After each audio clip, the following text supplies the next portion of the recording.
Hey guys, tonight we begin with the disgusting, surprisingly effective, and absolutely ammonia-soaked world of Roman dental hygiene.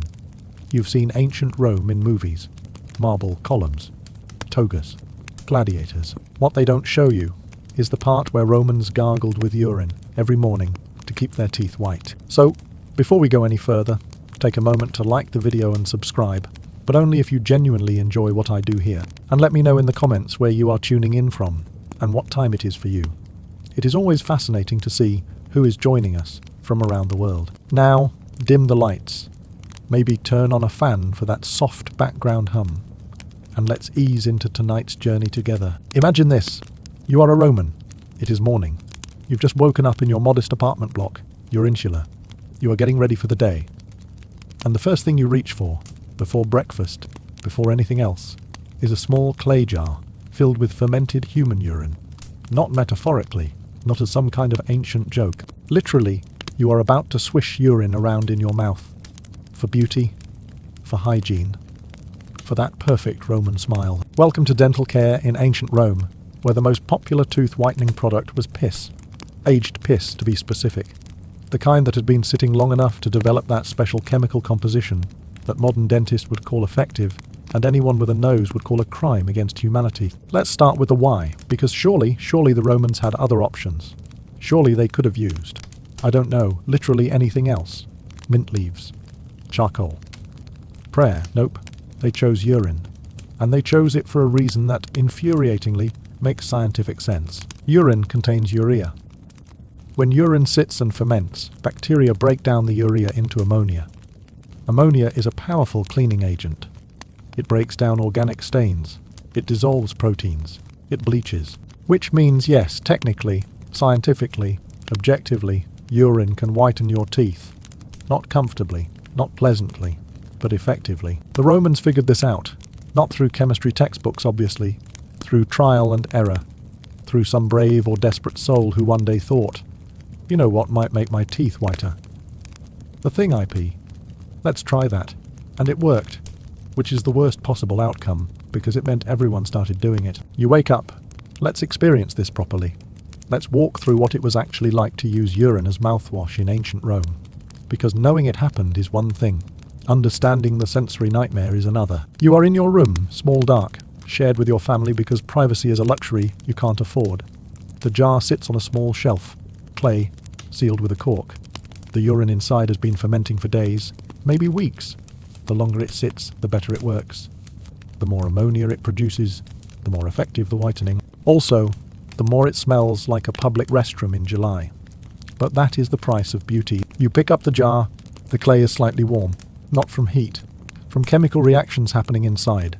The urine is alive with bacteria, breaking down, transforming, becoming something that is technically no longer urine, but also definitely still urine in every way that matters to your dignity. You uncork it. The smell hits you immediately. Sharp, acrid, stinging your nostrils. It is not the smell of fresh urine. Fresh urine is almost inoffensive. This is old urine, fermented urine, concentrated ammonia. The smell is so strong it makes your eyes water, makes you want to gag, makes you question every decision that led you to this moment. But everyone does it. All the respectable Romans. If you want white teeth, if you want to look civilized, if you want to not have brown, stained, rotting teeth, this is what you do. You pour a small amount into your mouth. The liquid is warm, body temperature, even though it has been sitting in a jar. The taste is immediate, overwhelming. Ammonia burns your tongue, your gums, the inside of your cheeks. It is salty, bitter, chemically aggressive. Your mouth tries to reject it. Your throat closes. Your stomach churns. Every instinct you have is screaming to spit it out. But you don't. Because you are Roman. Because this is normal. Because beauty is pain. And in ancient Rome, beauty is specifically ammonia pain. You swish. The urine moves around your teeth. You can feel it working. The ammonia attacking the stains, breaking down the build-up, the discoloration from wine, from garum, from the bread you eat daily. It is effective. You can actually feel the difference. But the cost is that you are gargling piss. Your ancestors are watching. Some are proud. Some are horrified. None of them can help you now. You spit. The urine comes out brownish, stained with the debris, It is removed from your teeth. You just cleaned your teeth. You've also just put aged urine in your mouth. Both of these things are true. Both of these things will haunt you if you think about them too long. Your mouth still tastes like ammonia, will taste like ammonia for the next hour. You can chase it with wine, with water, with honey. Doesn't matter. Clings to your tongue, reminds you with every breath that you started your day with urine in your mouth. This is your life. This is Roman hygiene. This is what civilization looks like. But here is where it gets even more specifically weird. Not all urine was created equal. The Romans had preferences, had rankings, had entire market systems built around which urine was best for dental care. Because when you've already committed to gargling piss, you might as well be picky about which piss you gargle. Portuguese urine was the gold standard, literally the most expensive, the most sought after. Roman merchants imported it, shipped it from Hispania, modern-day Portugal and Spain. Charged premium prices. Portuguese urine was considered the most effective, the best for whitening. Why? Nobody knows for certain. Maybe the Portuguese diet produced urine with ideal ammonia levels. Maybe it was marketing. Maybe it was placebo effect. Doesn't matter. Romans believed it, paid extra for it, would literally pay more money for Portuguese people's piss than for local piss. Let that sink in. Foreign urine as a luxury import. That is not a sentence anyone should ever have to say. But here we are. The urine trade was real, was regulated, was taxed. Emperor Vespasian, ruling from 69 to 79 AD, introduced a tax on urine collection. The vectigal urinae. A urine tax. Because when urine becomes valuable, when it becomes a commodity, when people are making money from collecting and selling piss, the government wants its cut. Vespasian's son Titus was reportedly disgusted by this, told his father that taxing urine was beneath the dignity of Rome. Vespasian's response was to hold up a gold coin and ask if it smelled. Pecunia non olet. Money doesn't smell, even if it came from taxing piss. Public urinals existed throughout Rome, not just for convenience, for collection. Men would urinate into large clay vessels placed at street corners. These vessels were emptied regularly by collectors. The fullones, the laundry workers, bought the urine, used it for cleaning clothes, for whitening togas. And yes, for selling to people who wanted white teeth. The urine you are swishing in your mouth might have come from a complete stranger, might have come from a slave, might have come from a senator. You don't know, can't know, don't want to know. It is all mixed together in the clay jar, democracy in its purest, most disgusting form. You might be wondering, did everyone use urine? Was this universal?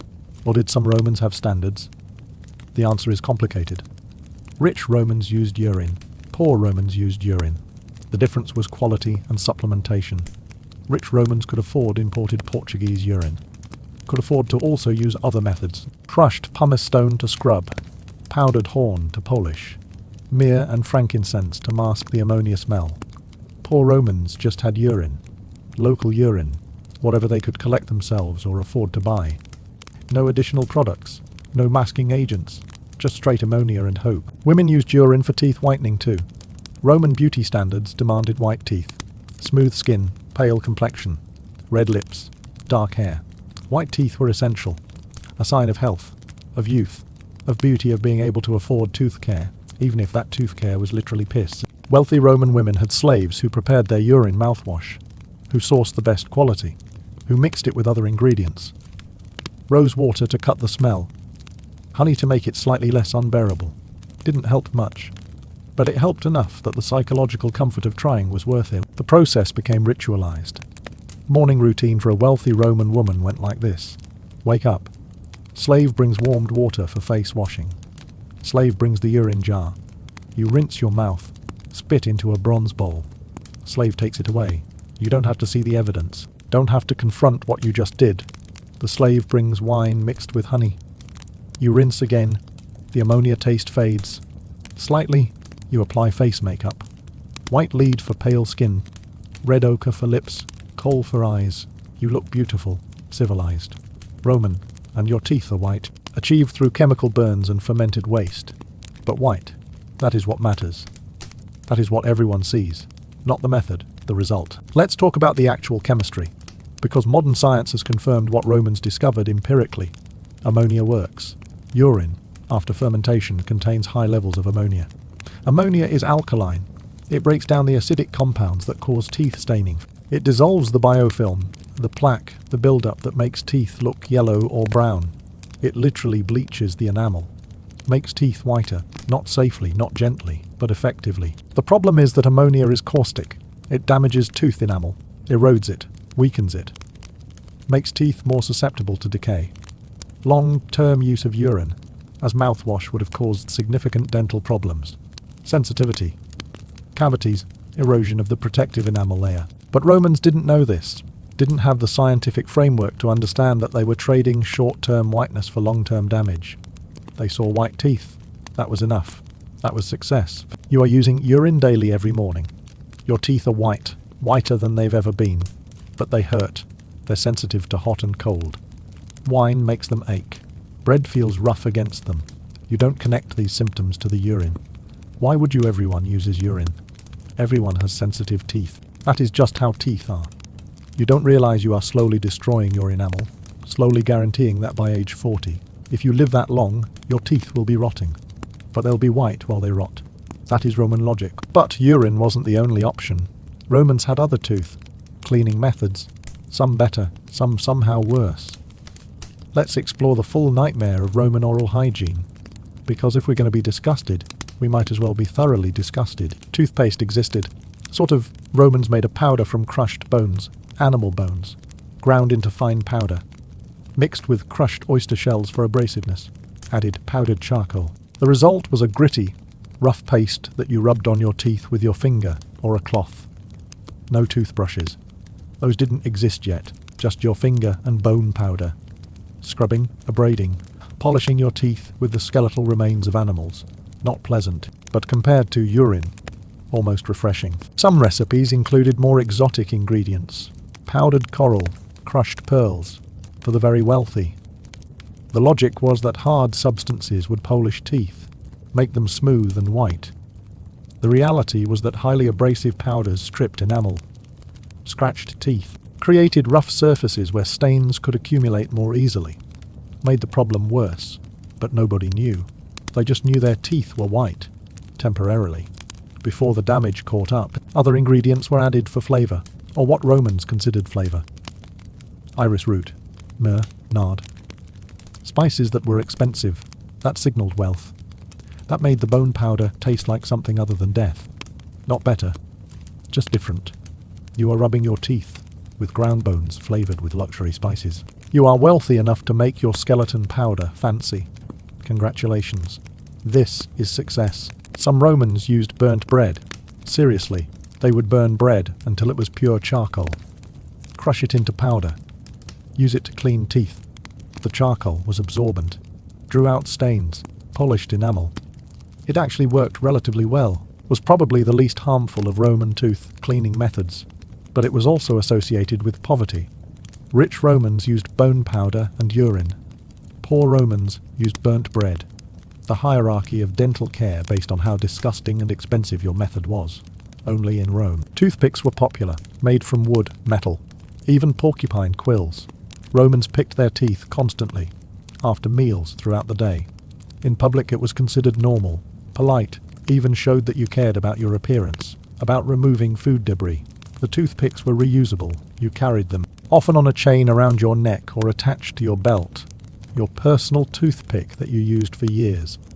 Never properly cleaned, just wiped on your toga, accumulating bacteria, scratching your gums, causing infections, but everyone did it, so it was fine. Obviously, wealthy Romans had special toothpick slaves. Slaves whose job was to pick the master's teeth, to clean between them after meals, to ensure no food remained visible. This was considered a desirable position, better than hauling stone, better than working in the mines. Your job is to put your fingers in someone else's mouth and pick out food, debris. This is an improvement. This is moving up in the world. Roman slavery was a special kind of horror. Let's go deeper into the urine sourcing, because the logistics of the urine trade are fascinating in the most horrible way possible. Public urinals were everywhere in Rome, called forici, placed at street corners outside public baths. In busy marketplaces, men would stop, urinate, move on. The jars filled throughout the day. By evening, they were full. ready for collection. The Fullones, the laundry workers, were the primary collectors. They needed urine for their business, used it to clean wool, to bleach togas, to remove grease and stains from fabric. Ammonia is an excellent degreaser. The Romans discovered this, built an entire industry around it. Fulleries, laundry businesses, were scattered throughout Rome. Each one needed a constant supply of urine, collected it, bought it from private collectors, paid people who gathered urine from the public jars. Some people made a living collecting urine, would go around at night with a cart, empty the public urinals, sell the contents to fulleries, to vendors who sold it for tooth whitening, to tanners who used it for leather processing. Urine was valuable, was a commodity. People built businesses around selling piss. This is real. This happened. This was a respected trade. You could also sell your own urine privately. Some households collected family urine, stored it in large vessels, sold it when fermented. A little extra income. Your urine is literally worth money. You pee, you save it, someone else gargles it. Circle of life. Roman economy. Everyone's urine has value. Democratic. Disgusting. Both. The fermentation process took time. Fresh urine doesn't have enough ammonia, has to age, has to sit for days, weeks ideally. The bacteria need time to work, to break down the urea, to produce that concentrated ammonia that makes teeth white and souls cry. The smell during fermentation is intense. Gets worse before it gets better. Or rather, gets worse and stays worse, just worse in different ways. The smell of fermenting urine is distinct, unforgettable. If you've smelled it, you know. If you haven't, be grateful. Imagine the worst public restroom you've ever encountered. Multiply by 10. Add heat. That is day one. It gets worse. Fulleries smelled so bad that they were often located on the outskirts of cities downwind, where the stench wouldn't affect residential areas, where the constant smell of ammonia wouldn't drive people insane. Workers in fulleries developed health problems, respiratory issues from breathing ammonia fumes, skin problems from constant exposure, eye irritation, chronic coughing. But jobs were jobs. Money was money. You worked in the fullery. You breathed ammonia. You went home smelling like piss. Your children got used to it. This was life. The urine used for tooth whitening was supposed to be the best quality, the most fermented, the highest ammonia content. Vendors claimed their urine was superior, from healthy people. Well-fed people, people who ate lots of protein, which supposedly made better urine. Whether this was true or marketing is unclear. Probably marketing. But people believed it. Paid extra for supposedly premium urine. Luxury piss. Status symbol. You can afford the good urine. The imported Portuguese urine. You are not using local piss like some pleb. You have standards. Disgusting ammonia soak standards. Let's experience a fuller day with Roman dental care. Because the morning rinse was just the beginning. Oral hygiene was an ongoing concern. A constant battle against the Roman diet, which was carbohydrate, heavy, wine, soaked, and absolutely terrible for teeth. You've done your morning urine rinse. Your teeth are white. Your breath smells like ammonia.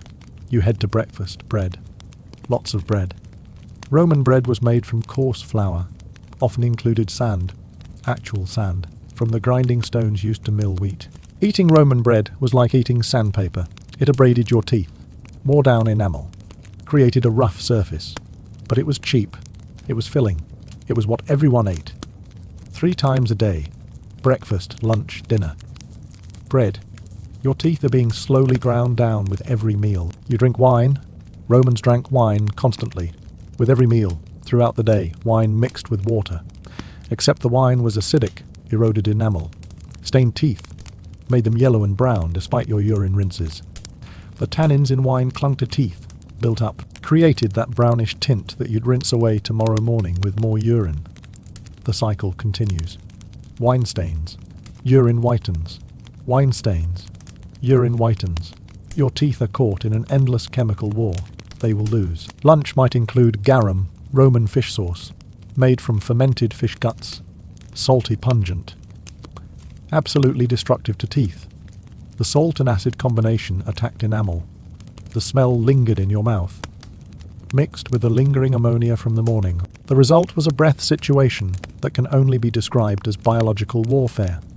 But everyone's breath was terrible, so relatively you were fine. Nobody could judge. Everyone was equally afflicted. Dinner was more elaborate. If you were wealthy, meat, more bread, fruit, honey, sweetened wine. The honey was good for taste, bad for teeth. Sugar fed the bacteria in your mouth, created acid, caused decay. Romans didn't understand this, thought honey was helpful, medicinal even, ate it liberally, wondered why their teeth hurt. Never made the connection. Sweet things taste good, must be good for you. Roman logic. After meals, you'd use your toothpick, pick out the debris, wipe it on your toga, continue with your day. Your gums bled. This was normal. Everyone's gums bled. Toothpicking was aggressive. The picks were sharp. The technique was forceful. Your gums were perpetually inflamed, infected, receding. By age 30, your gums had pulled back significantly. Your teeth looked longer. The roots were exposed, sensitive, painful. But you kept picking, because food debris between teeth was unseemly. Bleeding gums were just part of life. Evening might include another rinse, more urine, or wine mixed with myrrh, something to freshen your mouth, to prepare for sleep, to ensure you didn't wake up with your teeth covered in film. Didn't always work. You woke up with that fuzzy feeling anyway. That build-up, that sense that your mouth had become a bacterial playground overnight, which it had, because Roman oral hygiene was fighting a losing battle against Roman diet and Roman lack of dental knowledge. Some Romans visited tooth pullers, not dentists. The profession didn't exist yet, just people who would pull rotting teeth with pliers. No anesthesia, you sat in a chair, they grabbed the tooth pulled. If it came out clean, great. If it broke, they'd dig for the roots. You screamed. Everyone ignored you. Screaming during tooth pulling was expected, normal. You paid them. Went home with a gap in your mouth. Your remaining teeth would shift, create new gaps, new places for food to catch, new dental problems. But the rotten tooth was gone. That was success. That was medical care. Tooth decay was common, almost universal. Very few Romans reached old age with all their teeth. Most adults were missing several, had visible gaps, had blackened stumps where teeth used to be. This was so normal that it wasn't even considered disfiguring. Just age, just life. Your teeth fall out. You eat softer foods. You manage. You don't smile as widely. You survive. But white teeth, the teeth you still had, those needed to be white. Had to be. Beauty standards demanded it. Social status required it. So you kept using urine, kept rinsing, kept bleaching, kept damaging, kept the cycle going. Because yellow teeth were unacceptable. Missing teeth were fine. Black stumps were normal. But yellow teeth, shameful, showed you didn't care about your appearance, didn't maintain yourself, were letting yourself go. Better to have white teeth that were actively being destroyed than yellow teeth that were merely stained. The irony is that the urine rinses probably accelerated tooth loss. The ammonia erosion weakened enamel, made teeth brittle, more susceptible to breaking, to decay. To infection, Romans were actively destroying their teeth in the name of whitening them. Would have been better off doing nothing, just brushing with water, using mild abrasives. But they didn't know. Couldn't know. They saw white teeth, saw immediate results. Didn't see the long-term damage, didn't connect the tooth loss to the urine use.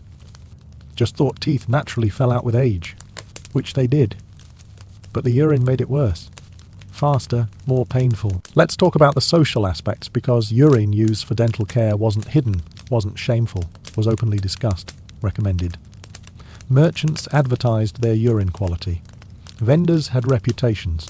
Good urine vendor, bad urine vendor, the one who waters down his product, the one who charges too much, the one who has genuine Portuguese imports. This was normal conversation. You'd ask friends where they got their urine. They'd recommend their vendor. You'd switch. Try the new source. Compare results. This is what Romans talked about. How to best whiten teeth with piss. Civilized discourse. Poets wrote about it. Catullus, the famous Roman poet, wrote poems mocking people with unusually white teeth, implying they used excessive amounts of urine, that their bright smiles came from drinking piss. This was an insult, but it was an insult that only worked because everyone knew urine whitened teeth. Everyone was doing it. But if your teeth were too white, you were doing it too much, were too concerned with appearance, were vain. The Romans had very specific standards for acceptable urine-based tooth whitening.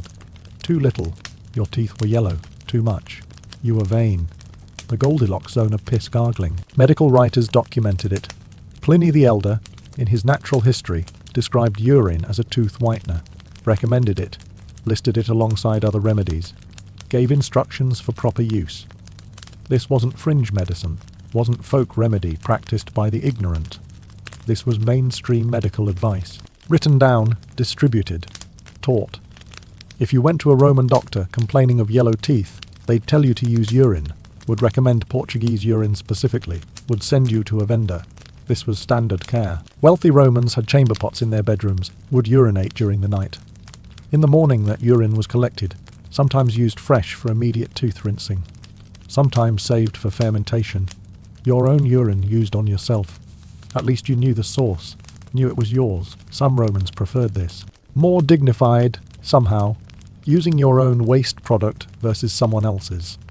The distinctions you make when you've already committed to gargling piss. Slaves used whatever urine was available, often the cheapest, lowest quality, most adulterated. Vendors would water down urine, cut it with water to stretch their supply. The ammonia content dropped, the effectiveness dropped, but poor people and slaves couldn't afford to be picky. You used what you could access. Your teeth were less white. That was just another way the poor were visibly poor. Even their tooth whitening was inferior. Class distinctions played out in tooth colour, in whose teeth were whiter, whose mouth smelled more of ammonia. These were markers of status, of wealth, of access to good urine. Rome was a special kind of hellscape. Let's talk about alternatives that existed, but weren't popular, because Romans did have access to other methods, just chose not to use them as much. Baking soda, sodium bicarbonate, was known. Could be harvested from certain deposits. Used as a mild abrasive and alkaline cleaner. Would have worked for tooth whitening. Would have been safer than urine, but was less available. More expensive. Harder to source. Urine was free, was abundant, was everywhere. Economic factors made piss the preferred option. When you can gargle for free versus pay for baking soda, and both work, you choose free. This is rational. Disgusting, but rational. Saltwater rinses were known, were used, especially for gum health. Salt water is mildly antibacterial, reduces inflammation, helps with healing. Romans used it after tooth extractions, after injuries, but not regularly for whitening. Salt water doesn't bleach, doesn't whiten teeth dramatically, doesn't give you that bright white smile that urine provides. So it was supplementary, not primary. You'd rinse with salt water if your gums hurt. You'd rinse with urine if you wanted white teeth. Different tools for different jobs. Both going in your mouth. Both terrible. Mint was available. Could be chewed for fresh breath. Romans knew this. Used it occasionally. But mint doesn't whiten, just freshens. And fresh breath without white teeth was missing the point. Beauty standards demanded white teeth first. Fresh breath second. So mint was an afterthought. Something you used after the urine rinse to mask the ammonia smell. Not instead of after layering mint and ammonia. Quite the bouquet. Some physicians recommended oil pulling, swishing oil in your mouth, usually olive oil, for oral health. For cleaning, it is actually not a bad method. Oil binds to bacteria, pulls it off teeth and gums. Spitting it out removes the bacteria. Modern dentistry recognizes oil pulling as somewhat effective, but Romans didn't do it much. Oil was valuable. Food, lamp fuel, currency. Wasting it on swishing was seen as extravagant. Urine was waste, already being thrown away. Using it was thrifty. Oil pulling was for people with oil to spare. Most Romans didn't. The psychology is interesting. Romans knew urine was disgusting. They weren't oblivious. They had noses, had taste buds, knew they were gargling piss. But they did it anyway. The social pressure was immense. The beauty standards were non-negotiable. The effectiveness was undeniable, so they held their nose, metaphorically and literally, and they gargled. They complained. They joked. They hated it. But they did it. Because everyone else was doing it. Because alternatives were worse. Yellow teeth were social suicide. Ammonia mouth was just Tuesday. Compare this to other cultures. Greeks used pumice and various powders, but weren't as obsessed with white teeth. Their beauty standards were different. Egyptians used natron, a natural mineral. Again, less focus on extreme whiteness. Romans were uniquely committed to bright white teeth. Made it a defining feature of beauty. Created an entire economy around achieving it. The urine trade was Roman. The obsession was Roman. The willingness to do absolutely disgusting things for beauty was very, very Roman. Let's explore specific individuals, historical figures who would have used urine for dental care, because when you realize that famous Romans were gargling piss, it changes how you view history. Julius Caesar, bright white teeth, almost certainly from urine. Augustus, first emperor, definitely used urine, no question, had slaves to prepare it, to source the best Portuguese imports, to ensure his teeth were the whitest in Rome. Imperial teeth, bleached with imperial piss, or imported Portuguese piss. Either way, piss. Cleopatra, during her time in Rome, would have encountered this practice. Egyptian royalty meeting Roman hygiene. The culture shock. Egyptians used natron. Cleopatra probably thought Romans were insane, but to fit in, to meet Roman beauty standards, she might have tried it. Imagine Cleopatra gargling urine. History doesn't record this, but probability suggests it happened. The Queen of Egypt reduced to Roman dental practices. Another indignity in a life full of political complexity. Wealthy Roman women like Livia, Augustus's wife, definitely used urine, had the best available. Her beauty routine was extensive: face makeup, hair treatments, and urine mouthwash. Being the emperor's wife meant maintaining appearance. White teeth were essential. She would have used Portuguese urine daily, without question. The historical sources don't detail her specific routine, but we can infer. We know Roman practices. We know her status. We know her teeth were described as beautiful. White, accomplished through ammonia, through chemical warfare against stains, through putting piss in her mouth every morning. Senators, politicians, military commanders, all using urine, all maintaining their teeth, all participating in this collective insanity. The Roman Senate. Hundreds of men with white teeth, ammonia breath, making laws, deciding policy, conquering the world. After gargling piss in the morning, this is world history. These are the people who built an empire, who created legal systems still used today, who wrote philosophy and literature, and they all started their day with urine in their mouth. Really puts things in perspective. The military angle is interesting. Roman soldiers in the field, legionnaires on campaign. Did they bring urine? Did they collect their own? Did they forego tooth whitening during campaigns? Historical sources don't specify, but Roman beauty standards didn't disappear during war. Soldiers cared about appearance, about looking Roman, looking civilized. Even in barbarian territories, they probably collected urine, fermented it in camps, maintained their routines, because white teeth meant you were Roman, not barbarian, not conquered. Roman. Even covered in mud and blood, your teeth were white. That mattered. The provinces adopted Roman practices. As Roman culture spread, so did Roman hygiene. Gauls started using urine. Britons started using urine. Iberians were already doing it, and their urine was being exported. Roman colonies throughout the Mediterranean, all gargling piss, all maintaining white teeth, all spreading this practice. Cultural imperialism through ammonia. Rome didn't just conquer with swords. They conquered with standards, beauty standards, hygiene standards, standards that required urine. The empire expanded. The urine trade expanded. Civilization spread. So, did the smell of ammonia. Let's discuss the end of this practice. When did Romans stop using urine for dental care? The answer is complicated. Gradually. The practice continued for centuries. Persisted into the medieval period. The fall of Rome didn't immediately end it. Knowledge persisted. The why persisted. Ammonia still worked. Urine was still available, so people kept using it. In some regions, into the Renaissance, gradually replaced by other methods, by more refined chemicals, by evolving knowledge and access to alternatives. But the transition was slow, took centuries. There wasn't a moment when everyone simultaneously realized they could stop gargling piss. It faded, slowly, reluctantly, replaced piece by piece. Modern chemistry eventually provided alternatives. Baking soda became widely available, affordable, recognized as effective. Hydrogen peroxide was discovered, actually designed for bleaching, safer than ammonia, more effective, better smelling.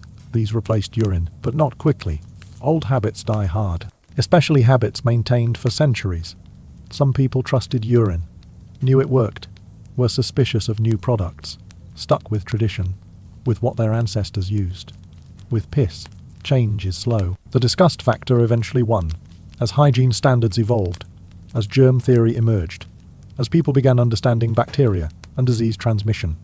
The idea of putting urine in your mouth became unacceptable, not because it didn't work, it did work, but because the risks, the disgust, the alternatives, all made it untenable. Society collectively decided that white teeth weren't worth gargling urine, that there were better ways, that maybe, just maybe, we could have standards. Both beauty standards and disgust standards simultaneously. Today we use peroxide-based whitening strips, LED light treatments, professional bleaching. These work better than urine, are safer, don't taste like ammonia, don't smell like a public restroom, don't require you to gargle piss. Progress. Actual measurable progress.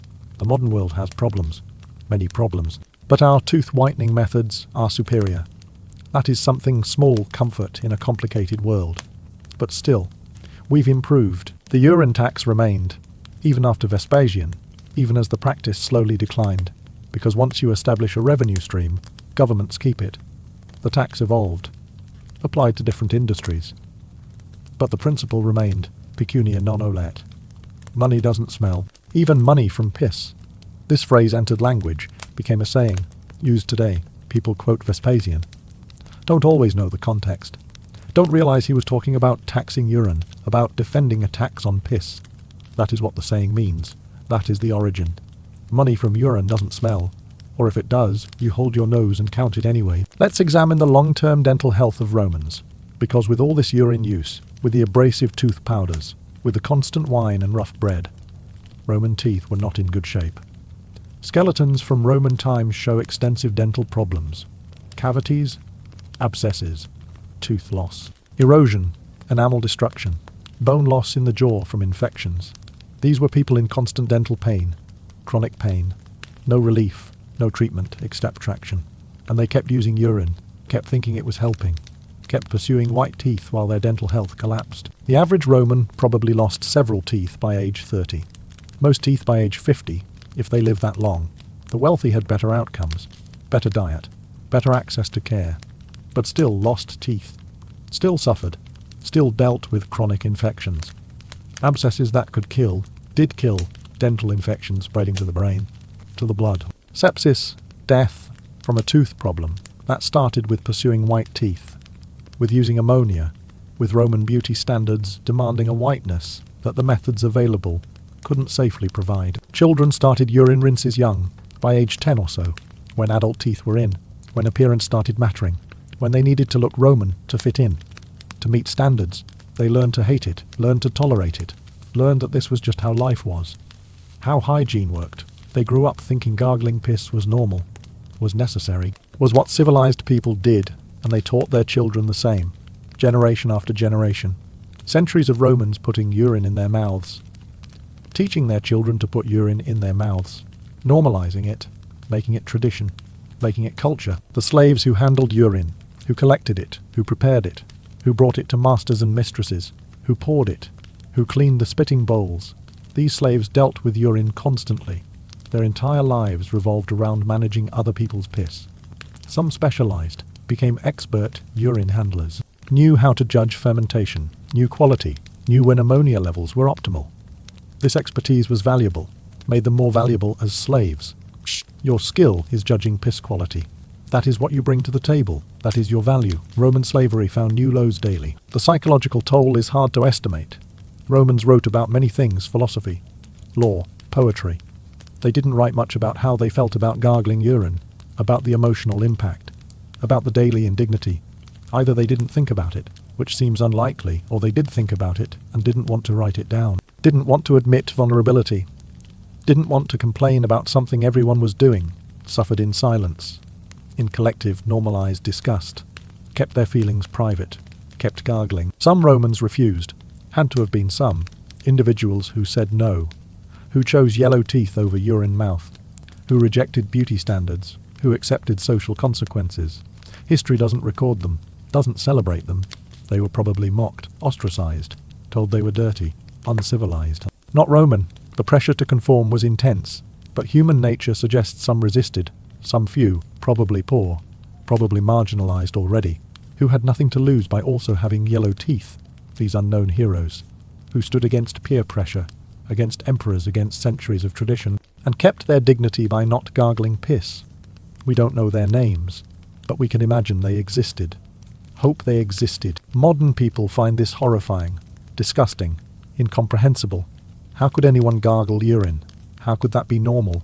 But context matters. Romans didn't have alternatives we have, didn't have knowledge we have, didn't have options we take for granted. They made choices within their constraints, within their knowledge, within their cultural context. Those choices were terrible, objectively terrible, but they made sense to Romans, in their world, with their information, with their priorities. Understanding this doesn't make it less disgusting, but makes it comprehensible, makes it human. Humans do disgusting things, have always done disgusting things, for beauty, for acceptance, for fitting in. Romans gargled urine. We have our own equivalents. Less disgusting, perhaps, but still questionable, still driven by social pressure, still sacrificing comfort and health for appearance. The specifics change. The psychology doesn't. Let's return to your Roman morning. You've gargled urine. Your teeth are white. You are ready for the day. You step outside, into Rome, into the streets. The smell of the city hits you. Smoke, cooking food, garbage, sewage. And underneath it all, the faint smell of ammonia. From the fulleries, from the public urinals, from the urine jars sitting on corners. Rome smells like urine, always, constantly. You are so used to it you don't notice. Don't register it. It is background. It is normal. It is Rome. You pass a public urinal. A man is using it, will walk away. Won't wash his hands. There is no hand washing. The urine in that jar will be collected, will be sold. Will end up in someone's mouth. Maybe yours. Maybe you've already used it. Maybe tomorrow you'll gargle what he is depositing right now. The circle of life. The circle of urine. You keep walking, head to work, to the forum, to wherever Romans go. Your teeth are white. Your breath smells like ammonia masked with wine. This is success. This is civilization. This is Rome. At work, you interact with others. Everyone's teeth are white. Everyone's breath is terrible. Nobody mentions it. Because mentioning it would require admitting what you all did this morning. What you all do every morning. What you'll all do tomorrow morning. The collective conspiracy of silence around urine use. Everyone knows. Nobody says. You conduct business. Make deals. Have conversations. All while breathing ammonia at each other. All while pretending this is normal and fine and not deeply, profoundly weird. Lunch comes. More bread. More wine. More staining your freshly whitened teeth. More damage to your enamel. The cycle continues. Always continues. You'll rinse again tomorrow. We'll whiten again. We'll repeat. Forever. Until your teeth fall out. Then you'll switch to softer foods. We'll stop caring about whitening. We'll accept your gap tooth fate. But until then, urine, daily, reliably, disgustingly. This is your life. This is Roman life. This is what history doesn't tell you in the textbooks. Evening comes, you return home. Perhaps another rinse before bed. Perhaps just wine. Perhaps nothing. You are tired. Your mouth tastes like the day. Like wine and bread and garum and lingering ammonia. You sleep. You wake. You do it again. The cycle. The routine. The gargling. Tomorrow's urine is already fermenting. Waiting. Ready.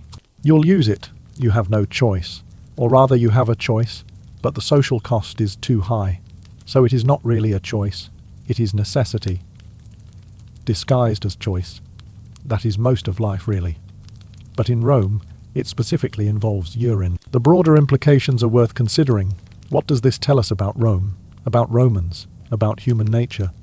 It tells us that people will do remarkable things for social acceptance, will tolerate incredible discomfort, will normalize the abnormal, will create entire economies around bizarre practices. Romans gargled urine, built industries around it, taxed it, imported it, created quality hierarchies, made it normal, made it last for centuries. That is impressive, horrible, but impressive. The human capacity for adaptation, for rationalization, for collective participation, in absurdity.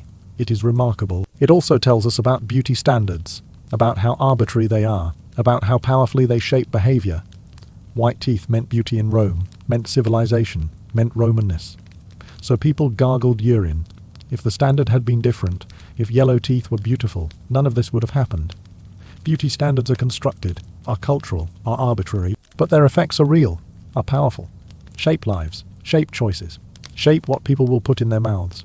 Romans put urine in their mouths because culture told them to, because beauty demanded it, because social acceptance required it. We're not so different. We do different things, but for the same reasons, for beauty, for acceptance, for fitting in. Our methods have improved. Our psychology hasn't, and it tells us about historical knowledge, about what gets preserved and what gets omitted. We know a lot about Roman military campaigns, about political intrigue, about great works of architecture. We know less about daily life, about the disgusting mundane, about the small horrible routines that everyone participated in but nobody wanted to memorialize. The urine tooth whitening survived in historical record because people wrote about it incidentally, mentioned it in medical texts, in passing, not as main focus, as background detail. How much else don't we know? How many other disgusting practices were so normalized that nobody bothered writing them down? The historical record is incomplete, biased toward the memorable, the exceptional, the dramatic. The daily gargling of piss was too normal to document thoroughly. We only know fragments, can only reconstruct from pieces. The full reality was probably worse. Is always worse. Return to modern day, you've just learned that Romans gargled urine. That famous historical figures, people you learned about in school, people who were in movies and books, all had urine in their mouths. Daily for years, for lifetimes.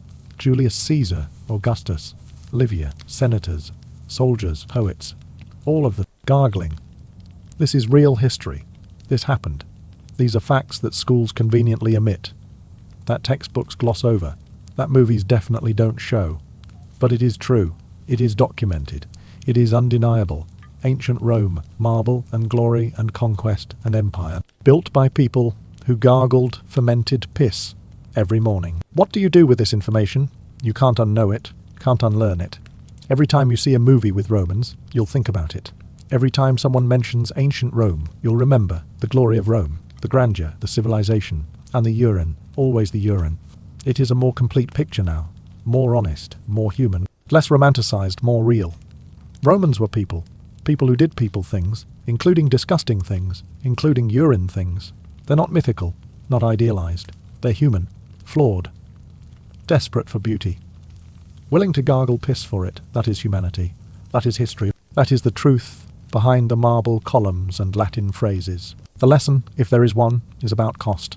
About what people will pay for beauty, for acceptance, for meeting standards. Romans paid with dignity, with health, with daily discomfort, with ammonia burns in their mouths. They paid willingly, thought it was worth it, would do it again, would teach their children to do it. The cost seemed acceptable. The benefit seemed worth it. Were they wrong? By our standards, yes, absolutely. Gargling urine for white teeth is absurd, harmful, unnecessary. But by their standards, they didn't think they were wrong. They thought they were civilized, thought they were beautiful, thought they were Roman. Context matters. Standards matter. What seems insane to us made sense to them. What we do might seem insane to future generations. They'll look back at our beauty practices, our cosmetic procedures, our diet culture, our body modifications. They might be as horrified as we are by Roman urine gargling. Might wonder how we could be so foolish, so willing to harm ourselves, so desperate for beauty. History judges, always judges, but rarely with full understanding. So yes, Romans used urine to whiten teeth, used it extensively, used it normally, used it for centuries, built industries around it, taxed it, imported it, made it part of daily life, made it civilization. This is documented, this is real, this is ancient Rome, not the movie version, the actual version. The version where people woke up every morning and gargled fermented piss before breakfast, where white teeth came at the cost of dental health and personal dignity, where beauty standards demanded chemical warfare in your mouth, where the price of fitting in was ammonia breath and eroded enamel, where everyone did it, so everyone thought it was fine, so everyone kept doing it, so it became tradition, so it lasted for centuries. Welcome to Rome. Bring your own urine, or buy imported Portuguese. Either way, you are gargling. This is the price of civilization. This is what the history books don't tell you. This is the truth behind the marble, behind the togas, behind the empire. Romans gargled piss, for beauty, for centuries, and they thought it was normal. That is the most disturbing part. Not that it happened, but that they thought it was fine, that they normalized it, that they made it last. That is human nature. That is Rome. That is history. Remember it. Every time someone romanticizes ancient Rome, every time someone wishes they could go back, remember the urine, the ammonia, the daily indignity, the collective insanity masked as hygiene. Remember that civilization has always been built on compromises, on tolerating the intolerable, on doing what everyone else does because not doing it is worse, on gargling piss because the alternative is yellow teeth and social death. And maybe, just maybe, appreciate modern dentistry, appreciate toothpaste. Appreciate that when you whiten your teeth today, it doesn't require fermented human waste. Appreciate progress. Small progress. Incremental progress. Progress measured in not having to gargle urine. That is something. That is worth celebrating. The bar is low. But we've cleared it. We've moved past urine mouthwash. That is civilization. Real civilization. Not the marble columns. Not the empire. Not the conquest. But the simple, profound achievement of keeping your teeth white without putting piss in your mouth. That is progress. That is humanity improving. Slowly. Disgustingly slowly, if you track the timeline. But improving. And that is what matters. So the next time you use whitening strips, be grateful, be genuinely grateful. Because for most of human history, for centuries of Roman history, the alternative was urine, was ammonia, was chemical burns and dignity loss and daily horror, was normal, was expected, was life. We live in better times. For dental care, at least, for this one specific thing, we've improved. And that is worth acknowledging, worth appreciating, worth remembering, because progress is fragile, is easily lost, is built on knowledge and infrastructure and collective decisions. We could go back, could lose what we've gained, could end up gargling substances we shouldn't. If we forget, if we stop caring, if we let standards slip. So remember Rome, remember the urine. Remember what people will do when they don't have better options, when they don't know better, when beauty standards demand sacrifice. Remember, and be grateful, and keep your teeth clean, with toothpaste. Normal, non-urine toothpaste. That is the dream, that is success, that is civilization. Everything else is commentary. Romans used urine to whiten teeth. This is the fact, this is the reality, this is history. Disgusting, well, documented, undeniable history. They knew it was disgusting. They did it anyway, for centuries. That is Rome. That is humanity. That is the truth behind the empire. The urine gargling, ammonia breathing, white tooth truth. And now you know, you can't unknow it. Sorry about that. But knowledge is power, even disgusting knowledge, especially disgusting knowledge, because it reminds us that humans are adaptable, are willing to tolerate incredible things, are capable of normalizing the abnormal, are civilized and barbaric simultaneously, are complicated, are human, always human, even when gargling piss, especially when gargling piss. That is the lesson, that is the takeaway, that is why this matters. Not because it is funny, though it is, not because it is disgusting, though it is, but because it is true, and truth matters. Even uncomfortable truth, even ammonia, soaked truth, even truth that makes you want to brush your teeth immediately with modern, definitely. Not urine toothpaste. That truth matters most, because it is real, because it happened, because it tells us something about ourselves, about our ancestors, about what we're capable of, about what we've overcome, about how far we've come, and about how far we still have to go, from urine to peroxide strips. That is progress. Slow, disgusting, but real. And that is something, that is everything. That is the whole point. Remember it, learn from it, appreciate it. And for the love of all that is holy, don't go back to it. We're better than that. We've learned, we've improved. We've stopped gargling piss. That is civilization. That is victory. That is the bar. Low but cleared. Celebrate accordingly. But let's go even deeper, because the surface level disgust is just the beginning. The real horror is in the details, in the everyday logistics, in the human stories behind the practice, in the children who learned it, in the slaves who facilitated it, in the merchants who profited from it, in the full scope of Roman society organizing itself around the collection, distribution, and consumption of human waste for cosmetic purposes. Let's talk about a specific urine collector. His name is Marcus, not a famous Marcus, not Marcus Aurelius or Marcus Brutus. Just Marcus, a freed slave who makes his living collecting urine from public urinals throughout Rome. This is his job, his profession, his source of income, his contribution to Roman civilization. Marcus wakes before dawn, has to. The best time to collect is early morning, before the jars overflow. Before competitors empty them, the urine business is competitive. You snooze, you lose. Literally, other collectors will take your product if you are late. So Marcus wakes in darkness, loads his cart. 2 large amphorae, clay vessels that can hold maybe 20 litres each. A ladle, a cloth to cover his nose. Not that it helps much. And he sets out into the sleeping city. His route is established, has been for years. 15 public urinals, scattered throughout the subura, the crowded neighbourhood where he lives. Where the poor live, where the urine is free for the taking because nobody else wants the job. Rich neighbourhoods, those of collectors who pay rent for exclusive rights. But the subura, free market, first come, first served. Marcus arrives at the first urinal. The smell is immediate, overpowering. Even for someone who does this daily, the jar is nearly full.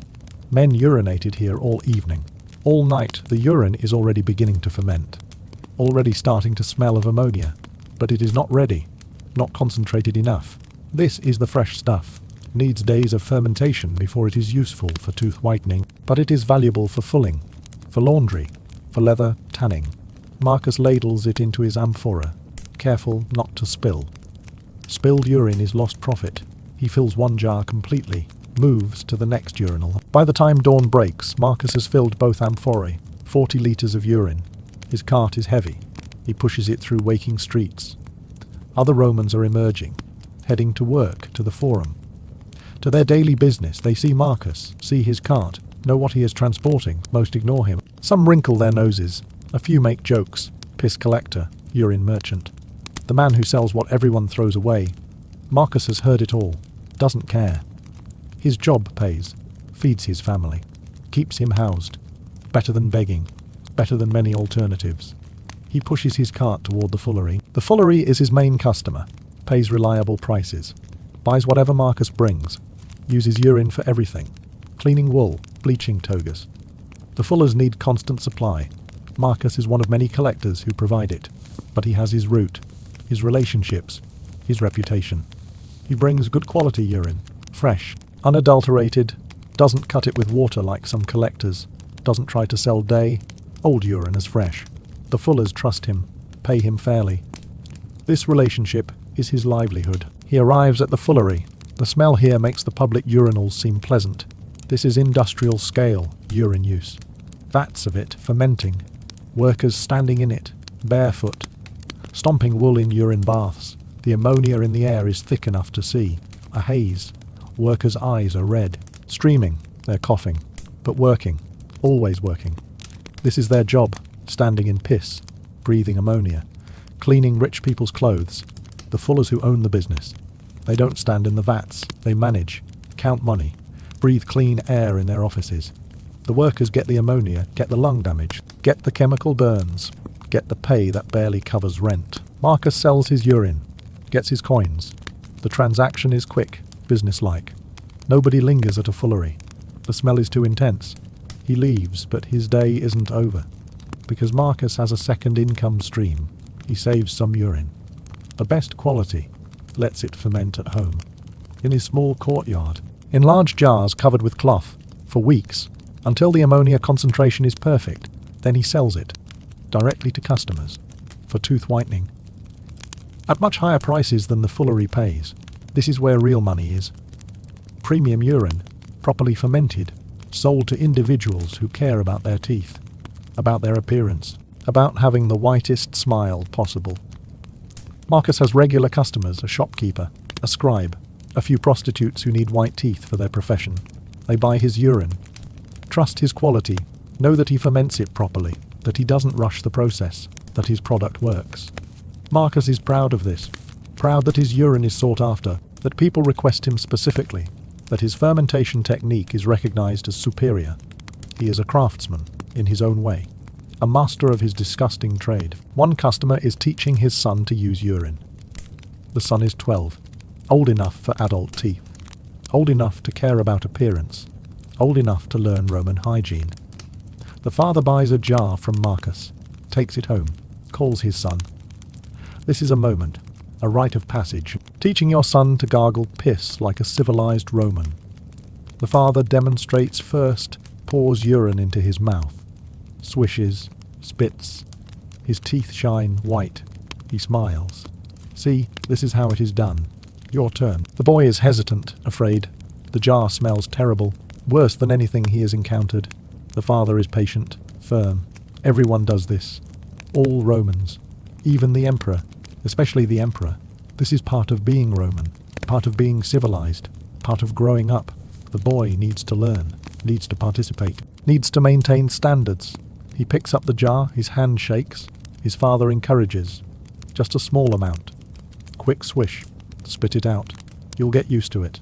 Everyone does. The boy pours a tiny amount into his mouth. The taste hits him. He gags. Spits immediately.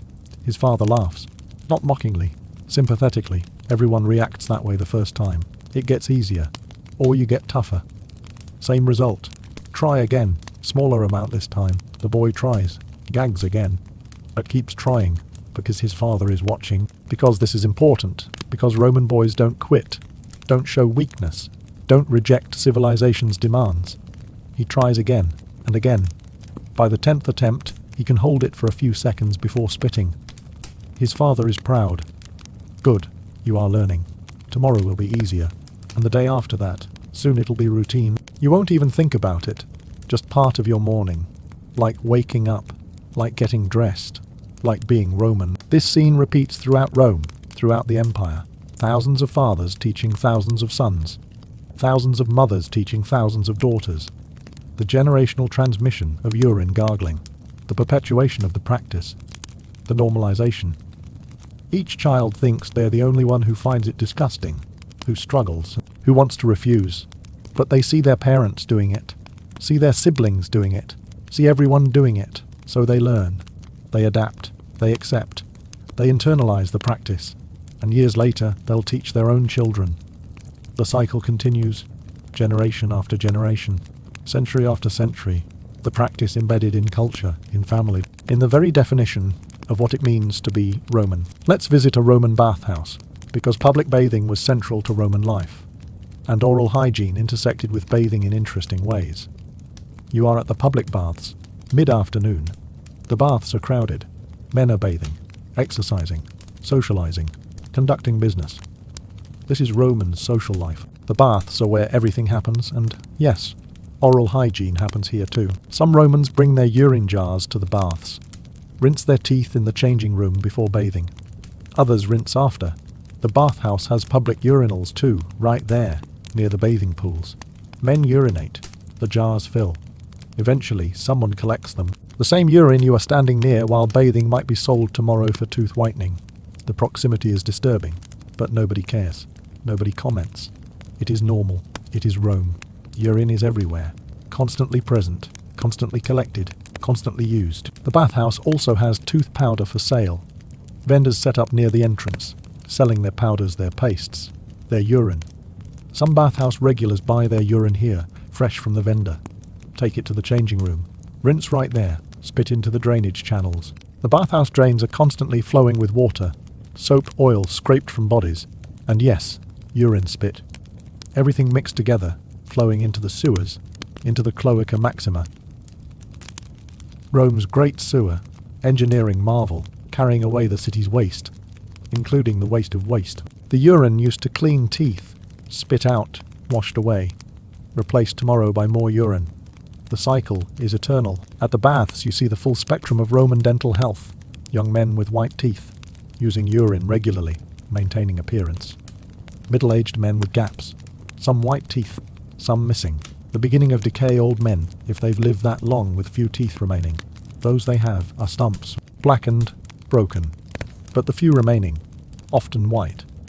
Still using urine, still maintaining standards, even as their mouths fall apart. Even as dental health collapses, the teeth that remain must be white, must shine, must meet the standard, even if there are only 3 left. The conversation at the baths includes dental care. Men recommend vendors, discuss techniques, share tips for getting the best urine. for fermenting it properly, for making the taste more bearable. This is normal bath talk, alongside politics, alongside gossip, alongside business. Dental care through urine use is just another topic. Nothing special, nothing shameful, nothing hidden, out in the open, discussed freely. Between men who are naked, bathing together, talking about gargling piss. Just another day, just another bath, just Rome being Rome. Some men at the baths have dental pain, visible pain, wincing, holding their jaw. Abscesses are common. Infections from damaged enamel, from aggressive toothpicking, from the corrosive effects of ammonia. The bath attendants know remedies. Clove oil for the pain. Doesn't fix the problem, just masks it, numbs it. Or wine. Lots of wine. Drink until the pain dulls, until you don't care, until you pass out. That is treatment. That is what is available. No antibiotics, no root canals, no real solutions. Just pain management. And tomorrow, more rinsing, more damage. The pain will return. Always returns. But your teeth will be white. That is what matters. Let's talk about women's beauty routines in more detail, because Roman women's relationship with urine was complicated. Disgusting, but complicated. You are a wealthy Roman woman. Your name is Claudia. You are married to a senator. Your appearance matters, not just to you, to your husband, to your family's status, to your social position. You must be beautiful, must be perfect, must meet every standard. White teeth are non-negotiable. Your morning routine is extensive. Slaves wake you, bring water for washing your face. Then comes the urine. Your slave, a Greek woman named Thalia, prepares it. She is your cosmetic slave. Her job is your beauty. She handles the urine, ferments it, tests it, knows the proper concentration, knows how long you can rinse before the damage outweighs the benefit. She has been doing this for years, for years.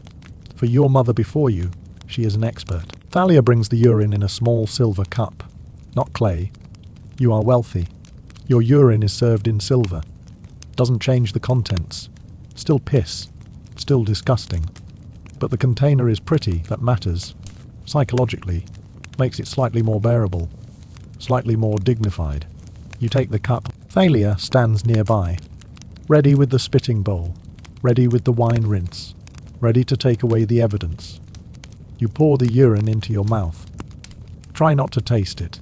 Try not to smell it. Try to think of something else. Anything else. The taste is still horrible. Still ammonia. But you are practiced. You've been doing this since you were 10. 20 years of this. You've learned to disconnect. To endure. To finish quickly. You swish for 30 seconds. Thalia counts silently. Knows the timing. Knows when to present the bowl. You spit. The urine is brownish, stained. You see bits of debris. You don't look closely. Don't want to know what came off your teeth, what was building up, what the urine removed. Thalia takes the bowl away immediately, brings the wine, honey, sweetened. You rinse. The ammonia taste fades, not completely, never completely, but enough. Thalia brings rose water. You rinse again. Now your mouth tastes like roses. Like honey, like civilization. Not like piss. The transformation is complete. Next comes face makeup. White lead paste. For pale skin. The paler, the better. Paleness means wealth. Means you don't work in the sun. Means you are indoor. Means you are protected. Means you are high status. The white lead is poisonous. Is slowly poisoning you. Giving you headaches. Making you irritable. Damaging your organs. But you don't know this. Just like you don't know the urine is destroying your teeth. You trust tradition. Trust what everyone does. Trust that civilization wouldn't harm you. You are wrong. But you don't know you are wrong. Won't know until you are dying. And even then might not connect the cause. Might think it is just age. Just bad luck. Just the God's will. Your teeth are white. Your skin is pale. Your lips are red from crushed mulberries. Your eyes are lined with coal. You look perfect. Look Roman. Look like a senator's wife should look. The cost was urine and lead and hours of preparation. But the result is worth it. Socially. Politically. You look in your bronze mirror. See yourself reflected. See beauty. See civilization. See Rome. Don't see the poison. Don't see the damage. Don't see the cost. Just see the results. And the results are what matter, are what you are judged on, are what determines your value. So you pay the cost. Willingly. Daily without complaint. But sometimes, late at night, when everyone else is asleep, you wonder, You wonder what it would be like to not do this. To wake up and just wash with water. To not put urine in your mouth. To not paint your face with poison. To just exist. Natural. Unadorned. Would your husband still love you? Would society still accept you? Would you still be Claudia, senator's wife? Or would you be Claudia, that woman who let herself go? That woman with yellow teeth and natural skin? That woman who gave up? You know the answer. Know what would happen, so you don't test it. Don't risk it. Tomorrow morning, Thalia will bring the silver cup again, and you'll drink from it again, because that is who you are. That is what you do. That is what being a Roman woman means. Let's explore the Portuguese urine trade in more detail, because the economics are fascinating. And by fascinating, I mean completely insane. Portuguese urine wasn't just expensive. It was premium. It was luxury. It was the Roman equivalent of designer goods. And like all luxury goods, it had a whole supply chain, a whole industry, a whole economic system built around getting piss from Portugal to Rome. The trade started allegedly because Portuguese people ate a lot of fish. The Roman theory was that fish-heavy diets produced urine with higher ammonia content. Whether this is true is debatable. Modern chemistry suggests diet affects urine composition, but probably not as dramatically as Romans believed. But Romans believed it, and belief creates markets. Portuguese fishermen, who were just pissing like everyone else, suddenly had valuable piss, could sell it, could export it, could turn waste into profit. Merchants organised collection. In Portuguese coastal towns, public urinals were emptied not for local fullers, but for export. The urine was poured into amphorae, sealed, labelled, Portuguese urine. Premium quality. The amphorae were loaded onto ships, sailed across the Mediterranean from Lusitania to Ostia, Rome's port. The voyage took weeks. The urine fermented during transit. By the time it arrived, it was perfectly aged. Maximum ammonia, maximum effectiveness, maximum value. At Ostia, importers bought the Portuguese urine, paid premium prices, transported it to Rome, sold it to vendors, to wealthy individuals, to anyone who could afford it. The markup was substantial. The urine that a Portuguese fisherman gave away for free cost a Roman senator several denarii. The profit margins were huge. Everyone in the supply chain took their cut. The collectors, the shippers, the importers, the vendors. Everyone profited from Portuguese piss. And the demand was strong, consistent. Romans wanted the best, wanted what was fashionable, wanted what the emperor used. And word was that the imperial household used Portuguese urine. Whether this was true or marketing is unclear. Probably marketing, but effective marketing. If it is good enough for the emperor, it is good enough for you. Buy Portuguese urine. Be like Augustus. Have teeth like Caesar. The slogans basically wrote themselves. Competition emerged. Some vendors claimed their urine was Portuguese when it wasn't. It was just local urine in relabeled containers. How could customers tell? They couldn't. Not easily. The ammonia content was roughly similar. The smell was roughly the same. The effectiveness was roughly equivalent. But the price was different. Real Portuguese urine cost more. Fake Portuguese urine was cheaper. A thriving market in counterfeit piss emerged. Vendors lying about origin. Customers trying to spot fakes. Arguments. Disputes. Lawsuits. Over urine authenticity. This happened. This was real Roman commerce. Some vendors guaranteed authenticity, provided certificates, seals, proof of Portuguese origin. These cost extra, but provided peace of mind. You knew you were gargling genuine Portuguese piss. Not just any piss, the real thing, the premium product. Worth every coin, worth the status, worth the bragging rights. Yes, I use Portuguese urine. Yes, I can afford it. Yes, my teeth are whiter than yours. This is how Romans competed, how they displayed wealth, how they established hierarchy, through the origin of the piss in their mouths. The Portuguese, for their part, found this amusing and profitable. Roman demand for their urine created jobs, created income, created a weird form of economic dependency. Portuguese towns that produced the most urine became wealthy, built infrastructure, improved roads, constructed better public urinals. For collection, for export, for meeting Roman demand, the irony was thick. Roman imperial expansion creating markets, Roman beauty standards creating industries, Roman civilization creating economic incentives for Portuguese people to piss more and collect it and sell it. Colonialism is complicated, but colonialism that includes exported piss, that is a special kind of complicated. Some Portuguese entrepreneurs tried to expand the market, advertised urine from specific regions, coastal versus inland, north versus south, urban versus rural, creating distinctions, creating premium tiers, creating a hierarchy of Portuguese piss. The Romans bought into it. Some swore coastal urine was best. The salt air, the fish, the maritime lifestyle made better urine.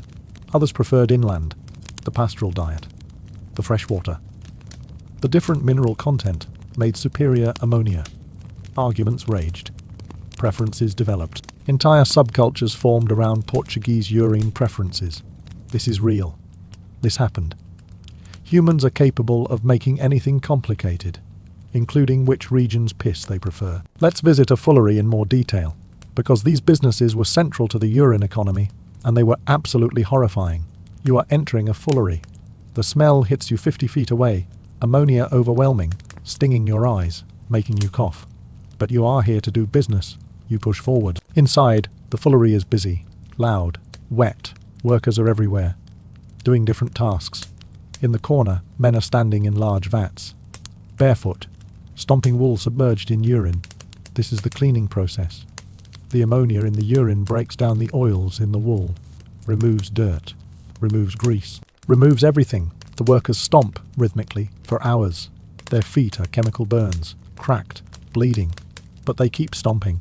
It is their job, what they're paid for, what is expected. Other workers are rinsing, taking the cleaned wool, dipping it in freshwater vats, removing the urine, wringing it out. The water streams from the wool, dirty, contaminated, flows into drains, into the streets, into the sewer system. The wool is cleaned. The water is polluted. But that is not the fullery's problem. That is everyone's problem, which means no one's problem. So the polluted water flows, and no one cares. In another area, workers are bleaching. Togas need to be white, brilliant white. Judges' togas, senators' togas, important people's togas must be perfect, must be blinding. The bleaching involves urine and sulfur, burned sulfur. The sulfur fumes combine with ammonia. The result is toxic, literally toxic. Workers doing this job don't last long, months maybe. A year if they're lucky. Their lungs can't handle it. They develop respiratory problems, chronic coughing, blood in their sputum. Eventually they can't work, they're replaced. The fullery moves on. The togas stay white. That is what matters. The owner of the fullery is wealthy, very wealthy. This business is profitable. Urine is cheap. Labor is cheap. Slaves and desperate freedmen work for minimal pay. But togas are expensive to clean. Rich people pay well. The margins are excellent. The fullery owner has a nice house, has slaves of his own, has social standing. All built on urine, on ammonia, on chemical burns and worker suffering. He doesn't work in the vats, doesn't breathe the fumes, just counts the money, just expands the business, just lives well. That is Roman economics. Those who profit rarely pay the costs. The fullery also sells urine to tooth whitening vendors, the freshest collections, before they're used for wool, when they're still valuable for multiple purposes. The fullery owner negotiated contracts, regular buyers, stable prices. This secondary market adds to profits, makes the business model even more lucrative. You are not just cleaning clothes, you are facilitating beauty, enabling hygiene, providing a service, multiple services, all from the same raw material, all from piss. Efficiency, Roman efficiency. Workers in the fullery know their urine ends up in people's mouths. They find this amusing, darkly amusing. They're standing barefoot in piss all day, breathing ammonia, developing health problems. And the rich people buying clean togas. Those same rich people are gargling this stuff, putting it in their mouths voluntarily, paying for the privilege. The workers laugh about it during breaks. During meals, the one small satisfaction in their terrible job. The rich think they're so civilized, so superior, and they're gargling the same piss we're standing in. Justice, karmic justice, tiny, inadequate. One worker, a man named Gaius, has been in the fullery for 5 years. His feet are permanently damaged. The skin is thick, cracked, scarred. He can barely feel them anymore. The constant ammonia exposure has numbed them. His lungs hurt constantly. He coughs blood regularly. He knows he is dying. Slowly, the foolery is killing him. But he has no other options, no other skills, no other way to feed his family. So he keeps working, keeps stomping, keeps breathing poison, keeps dying, one day at a time, until the day he can't work anymore. Then he'll be replaced and forgotten. His contribution to Roman civilization will be cleaned togas and urine for wealthy people's teeth. That is his legacy. That is what his life amounted to. That is the cost, the real cost. Not in money, in human suffering, in lives shortened, in dignity eroded. Also senators can have white togas. Also aristocrats can have white teeth. The math doesn't add up. The equation doesn't balance. But that is empire. That is Rome. That is how it works. Someone pays. It is never the people who benefit. Let's talk about banquets, because Roman feasts were famous, elaborate, excessive, and oral hygiene during banquets was its own challenge. You are at a banquet. You've been invited to a senator's house. This is an honor. This is status. This is important. You've prepared, bathed, dressed in your best toga, and yes, rinsed with urine this morning. Your teeth are brilliant. You are ready. The banquet begins. Course after course. Food you rarely eat. Luxuries, delicacies, roasted meats, exotic fruits, honey cakes, and wine, so much wine. The wine flows constantly. Is mixed with honey, with spices, is delicious. Is staining your teeth with every sip. You can feel it, can feel the tannins clinging, can feel the build-up. Your brilliant white teeth becoming less brilliant, becoming tinged, becoming brown, and you can't stop drinking. Can't refuse wine at a banquet. It would be insulting, would be strange, would mark you as other. So you drink, and feel your morning's work undoing itself. Between courses, some guests use toothpicks. Right there at the table, picking food from between their teeth, spitting debris onto the floor. This is normal, is polite, even shows you are enjoying the food, shows you are eating well, shows you care about your appearance, even while stuffing yourself. You use your toothpick, the gold one, the one you carry always. You pick, you spit. Your gums bleed slightly. Mix with wine, you swallow it. Keep eating, keep drinking, keep enjoying. Your mouth is a disaster, you know it, but you can't stop. This is a banquet. This is once in a lifetime. You'll rinse with urine tomorrow. Extra long, maybe twice. Repair the damage for now, you feast. Some wealthy hosts provide urine rinses at banquets. A thoughtful touch. Jars in the vomitorium, the room where guests go to vomit, to empty their stomachs, to make room for more food. The Romans have a room specifically for this, and in that room, some hosts also provide urine for tooth rinsing between courses. After the meal, you can vomit and rinse your teeth in the same location. Efficiency. Roman efficiency. Everything you need in one disgusting room. You finish the banquet hours later, overfull. Drunk. Your teeth feel filmy, coated, stained. You know tomorrow morning will be rough, will require extensive rinsing, maybe multiple rounds with urine. Maybe you'll visit your vendor, buy fresh Portuguese urine, the good stuff, the premium product. Because this damage requires premium treatment. But tonight you don't care. Tonight was worth it. The food, the wine, the company, the status. Your teeth will recover eventually. Until the next banquet. Until the next excess, until the next cycle of staining and whitening, of damaging and repairing. This is Roman life. This is how the wealthy live. Constant indulgence, constant correction, constant maintenance, exhausting, expensive, expected. Let's examine the religious aspects, because Romans were religious, superstitious, and oral hygiene had religious dimensions. Some temples required white teeth for priests, for attendants, for anyone serving the gods. Dirty teeth, yellow teeth, discolored teeth. These were seen as impure, unclean, unacceptable to the gods. So priests and temple workers used urine religiously, literally religiously, as part of their religious duties, gargled piss for piety. Some Romans prayed while rinsing, asked the gods for protection, for blessing, for forgiveness for the disgusting thing they were about to do. Please, Jupiter, make this work. Please let my teeth be white.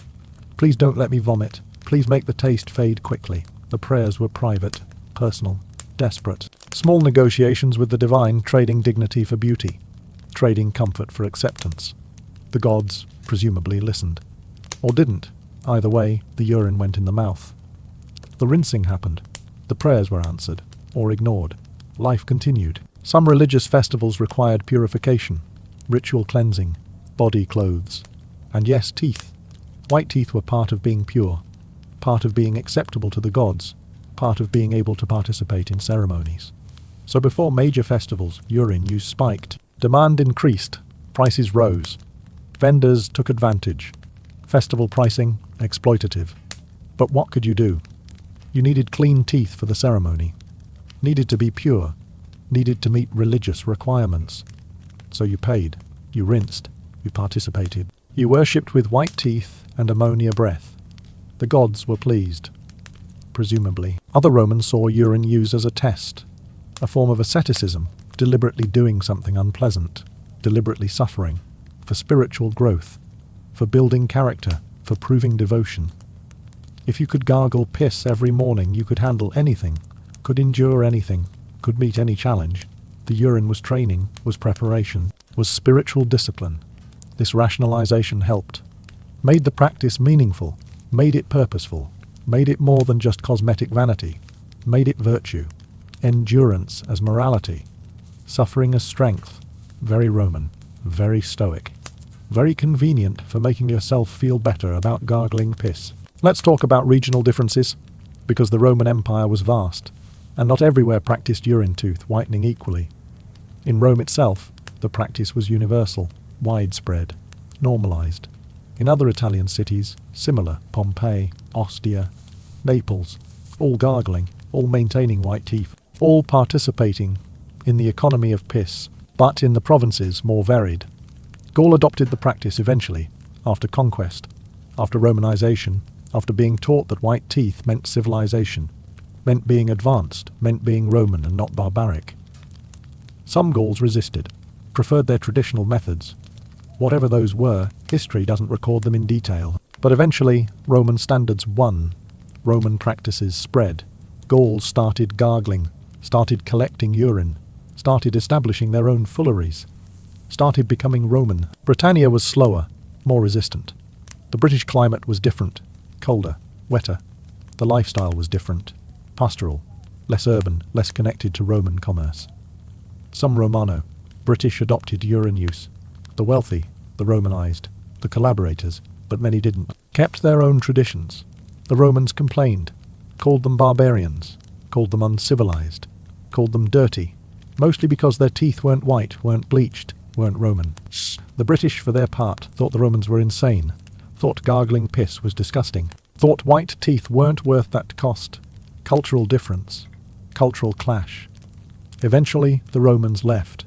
Britannia returned to traditional practices, stopped gargling, kept their dignity, lost their whiteness, chose one over the other. In the eastern provinces, the practice mixed with local customs.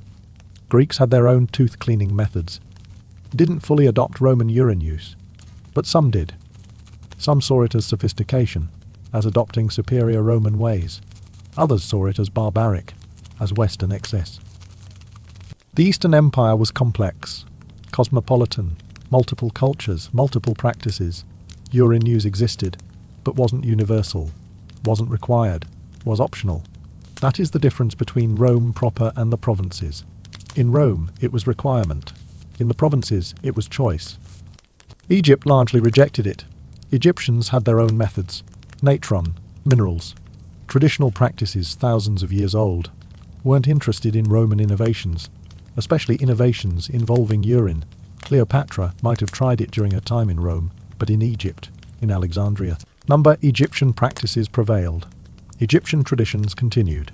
Romans living in Egypt adopted local methods, or maintained their own separately, but didn't force urine on Egyptians.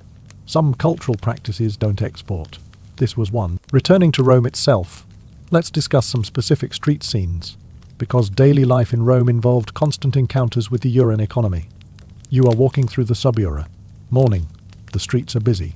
People heading to work, to market, to their daily errands. You pass a public urinal. A man is using it. Another man is waiting. Not to urinate, to collect. He has got his cart, his jars waiting for the current user to finish. So he can ladle out the contents, take it to the fullery, make his money. This is morning routine. His and yours. He collects piss. You'll gargle it later. Maybe his collection. Maybe someone else's. The system works. Disgusting, but functional. You pass a street vendor. He is selling tooth powder and urine, both side by side. The powder in small clay containers. The urine in sealed jars. Premium Portuguese, his sign claims. You are skeptical, but the price is reasonable. You buy a small jar, for emergencies, for days when your regular supply runs low. The vendor wraps it, hands it over, thanks you, moves on to the next customer. A woman buying powder, a slave buying local urine for his master. The vendor's business is brisk. People need dental care, need supplies, need urine. He provides, makes money, contributes to society, all through selling piss and bone powder. That is his life. That is his contribution. That is Roman commerce. You continue walking, pass a fullery. The smell makes you wince, even though you are outside. Even though you are across the street, the ammonia is that strong. You see workers inside, through the doorway, standing in vats, stomping. Their lives are hard, harder than yours. You are grateful. Grateful you are not them. Grateful your job doesn't involve standing in piss, just gargling it. Much better, much more dignified. The comparison makes you feel better, makes your practice seem less awful. At least you are not a fuller, at least you are not breathing that all day. Small comfort, but real comfort. You arrive at work, your job, whatever it is. Scribe, shopkeeper, craftsman, whatever you do to earn money. Your co-workers are there. Everyone's teeth are white. Everyone gargled this morning. Everyone is participating in the same system, the same practice, the same collective insanity. Nobody mentions it. Nobody discusses it. Everyone knows. Everyone does it. It is the background of Roman life. Like the aqueducts, like the roads, like slavery, infrastructure of civilization. Some of it is impressive engineering. Some of it is normalized horror. You don't think about which is which. You just live in it, work in it, participate in it. That is being Roman. That is the deal. You get roads and aqueducts and white teeth. You pay with dignity and urine and accepting things you probably shouldn't accept. But everyone else accepts them, so you do too. That is society. That is civilization. That is how this works. Lunchtime, you eat bread, drink wine. Your teeth are being stained again. The cycle repeats, always repeats. You'll rinse tomorrow, whiten again, damage again, repair again, forever. Until your teeth fall out or you die. Whichever comes first. Probably teeth first. Most Romans lost teeth before dying. The practice that was supposed to preserve them destroyed them. The irony is perfect. The tragedy is complete. But you don't see it. Can't see it. Don't have the perspective. Don't have the knowledge. Don't have the understanding that future generations will have. You just see white teeth. See results. See meeting standards. That is enough. That is success. That is all you know. The afternoon passes, evening approaches, you finish work. Head home. Tomorrow you'll rinse again. Use the jar you bought this morning. The supposedly Portuguese urine.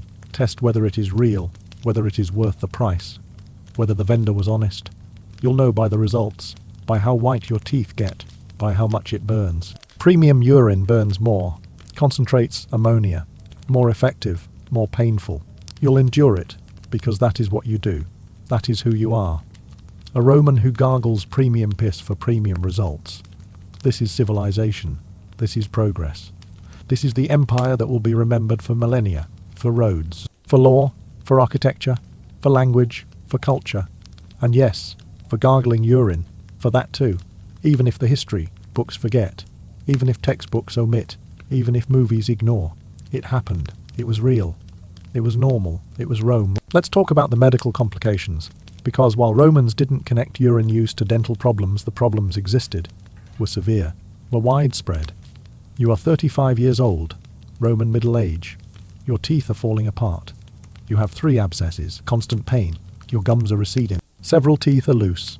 Black stumps where molars used to be, and you are still using urine, still whitening, still maintaining what is left. The abscesses are the worst. Infections deep in the jaw, swelling, pus, pain that radiates through your face, makes your whole head throb. You can't eat, can barely sleep, The infection is spreading into your bloodstream, into your brain. You are dying slowly from a tooth infection. This is common. So common, it is not even remarkable. People die from bad teeth all the time. You'll probably be next. A tooth puller examines you, pokes at the abscesses. You scream. He nods. These need to come out. All 3, plus the loose ones, plus the stumps. You are looking at losing 7 teeth. Maybe more. The extraction will be agony. But it might save your life. Might. If the infection hasn't spread too far. If your body can fight it, if you are lucky, you agree. What choice do you have? The pain is unbearable. Death is approaching. You'll take the chance. The extraction happens in the tooth puller's shop. No anesthesia. Just wine. Lots of wine. You drink until you are drunk. Until the room spins. Until you can barely stand. Then they seat you. Hold you down. 2 strong men, one on each side, gripping your arms, your shoulders. You are thrashing already, screaming already, and they haven't even started. The tooth puller has pliers. Iron pliers. Crude, brutal, effective. He grabs the first abscessed tooth, grips it, pulls. The tooth doesn't move, rooted deep, infected, swollen. He pulls harder. You scream louder. The men hold you tighter. The tooth puller braces his foot against the chair, pulls with his whole body. Something cracks. The tooth shifts, breaks. Half comes out, half stays in. Blood pours from your mouth. The tooth puller curses, goes back in with the pliers, digs for the root. You are beyond screaming now, just making sounds. Pain has reduced you to pure reaction, pure suffering. The root comes out. Finally, 1 down, 6 to go. The process repeats. Each tooth is agony. Each extraction is torture. By the 4th tooth you've passed out. Mercy. Unconsciousness. When you wake, it is over. Your mouth is packed with cloth, soaked with blood. Your jaw is shattered, broken. The tooth puller was rough, careless. Broke your jaw extracting the last teeth. This will heal wrong. Will leave you disfigured. Will make eating difficult. Will make speaking slurred. But the abscesses are gone. The infection can drain. You might live, might survive. At the cost of your jaw, your face, your dignity. You pay the tooth puller. He shrugs. This happens. Jaws break. Tough extractions. You are lucky to be alive. Lucky the infection didn't kill you. Lucky you found him in time. His bedside manner is terrible, but he is honest. You are lucky, relatively. You stagger home. Blood still dripping. Face already swelling. The next weeks will be hell. Healing. Pain. Difficulty eating, but you'll survive. Probably. And when you heal, when the swelling goes down, when you can open your mouth again, you'll resume urine rinses on the teeth you have left. Because standards must be maintained. Even with half your teeth gone, even with a broken jaw, the remaining teeth must be white, must shine, must be Roman. The cycle continues. Never ends. Not even near. Death stops it. Let's talk about children in more depth, because childhood in Rome included urine training. Started young. You are watching your daughter. She is 8. Still has some baby teeth. But adult teeth are coming in. Time to start training. Time to teach her. Time to make her Roman. You've been putting this off. She is young. Innocent. The practice is disgusting. You know, it is disgusting. But everyone does it. Must do it. She must learn. You call her over. Sit her down. Explain. When you are older, when all your adult teeth are in, you'll need to take care of them. Need to keep them white. Need to look proper. Roman. Beautiful. There is a special rinse. A special method. She asks what it is. You hesitate. Tell her. Urine. Her face scrunches. That is disgusting. You nod. It is. But everyone does it. All Roman girls. All Roman women. Your mother did it. Your grandmother. Your aunts. Your sisters. It is normal. It is necessary. It is part of being a woman. Part of being Roman. She refuses. Number. She won't do it. Won't put pee in her mouth. It is gross. It is wrong. It is awful. You are patient. Firm. You don't have a choice. When you are older, you'll understand. Everyone will expect it. Your future husband will expect it. Society will expect it. White teeth are required. Yellow teeth mean you are dirty, uncivilized, unmarriageable. She starts to cry. You hold her, comfort her. I know it is hard. I know it is disgusting.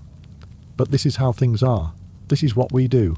This is the cost of being Roman, of being civilized, of being accepted. She asks why. Why do we have to? Why can't we use something else? You don't have good answers because it works, because it is tradition, because everyone does it. These aren't satisfying explanations. You know they aren't. But they're all you have. She'll learn. Eventually, she'll accept. We'll participate. We'll teach her own daughters. The cycle of trauma and acceptance, of disgust and normalization, generation after generation.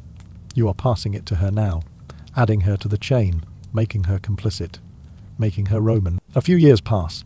She is 12. Adult teeth are in. Time to start. You bring her the jar, the urine you've prepared. She remembers this conversation, has been dreading this day. Begs you, please. Anything else? Not this. You are sympathetic, but firm. Today, now. You must learn. She takes the jar. Her hands shake, her eyes fill with tears. She pours a tiny amount, barely anything, into her mouth. The reaction is immediate. Gagging, spitting, crying. You expected this. Went through the same.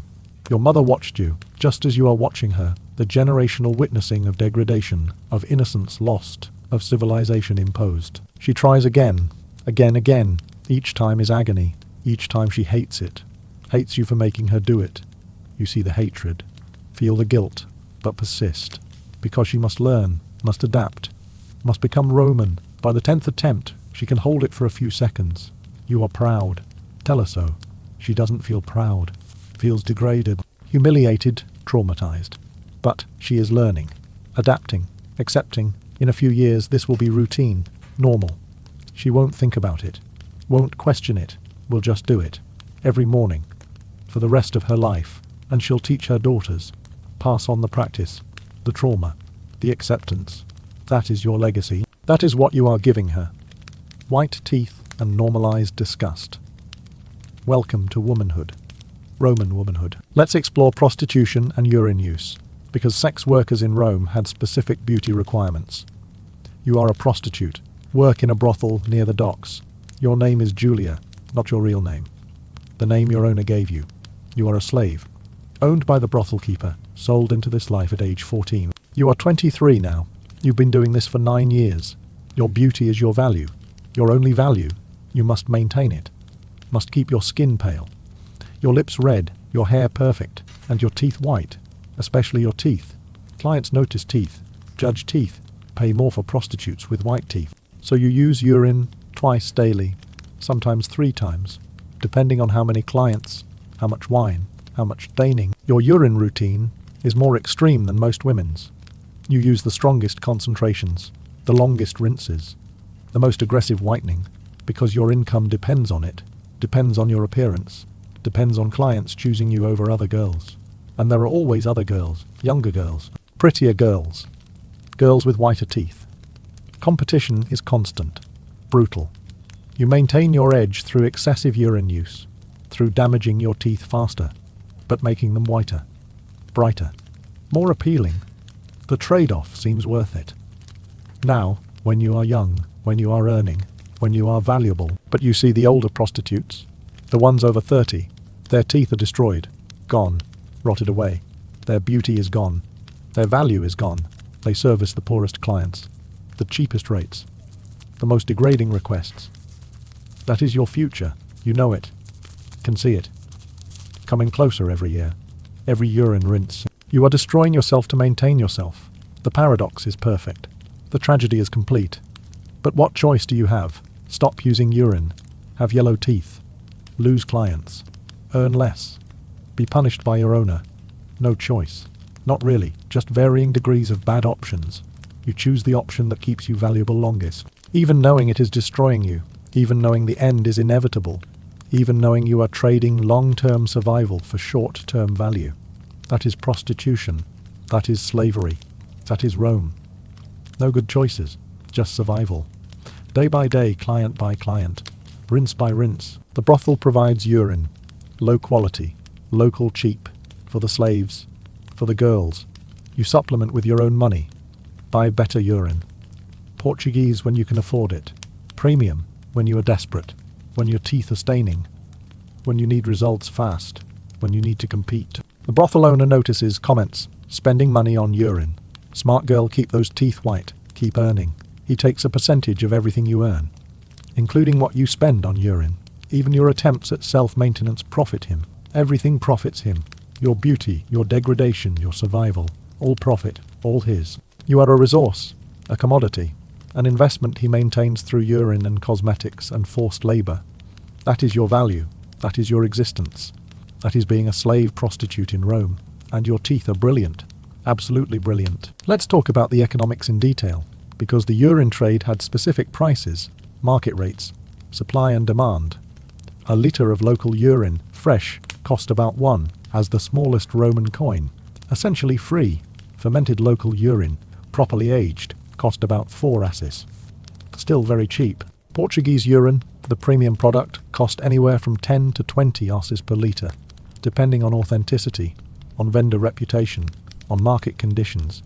During festivals, prices spiked, sometimes doubled. Supply and demand, basic economics, applied to piss. A day labourer earned about 4 asses per Dalton Ui, meaning a litre of premium Portuguese urine cost 5 days' wages. For the poor, this was impossible, unaffordable. They used local urine, or collected their own. The wealthy. 20 SS was nothing, pocket change. They bought Portuguese urine in bulk, kept reserves, never ran out, never compromised, never settled for local piss when they could have premium imports. Class distinctions played out in every aspect of life, including tooth whitening, including the origin of the urine in your mouth. Tooth powder cost more. The basic bone powder cost about 8 asses for enough to last a month. Fancy powders, with crushed pearls or coral, cost 50 asses or more. A month's wages for a labourer, completely unaffordable. These were for the wealthy, for senators' wives, for aristocrats who could afford to scrub their teeth with powdered gems. The market segmented clearly. Poor people used cheap urine and burnt bread. Middle class used better urine and bone powder. Rich people used Portuguese urine and pearl powder. Everyone's dental care reflected their economic status, reflected their place in Roman hierarchy. You could tell class by teeth, by whiteness, by quality of enamel, by how damaged they were from which products.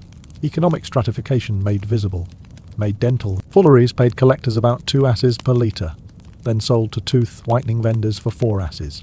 Vendors sold to consumers for 8 to 20 asses, depending on quality claims. The markup was substantial. Everyone in the supply chain profited, except the people urinating. They gave it away. Free. Their waste product became everyone else's profit. The ultimate externality. The most literal example of value creation from nothing.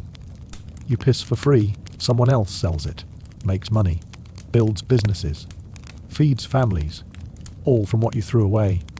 Roman economics in action. Some Romans tried to capture this value, saved their own urine, used it themselves, cut out the middlemen. Self-sufficiency. But fermenting urine at home was problematic. Needed space, needed time, needed containers, needed tolerating the smell. In small urban apartments, this was difficult. Neighbours complained. Landlords objected. The smell was too intense, too concentrated, too constant. Most people gave up, paid for urine instead. Let someone else handle the fermentation, the storage, the smell, paid the markup, accepted the costs. Convenience was worth it. Let's examine a specific historical moment. Pompeii, 79 AD.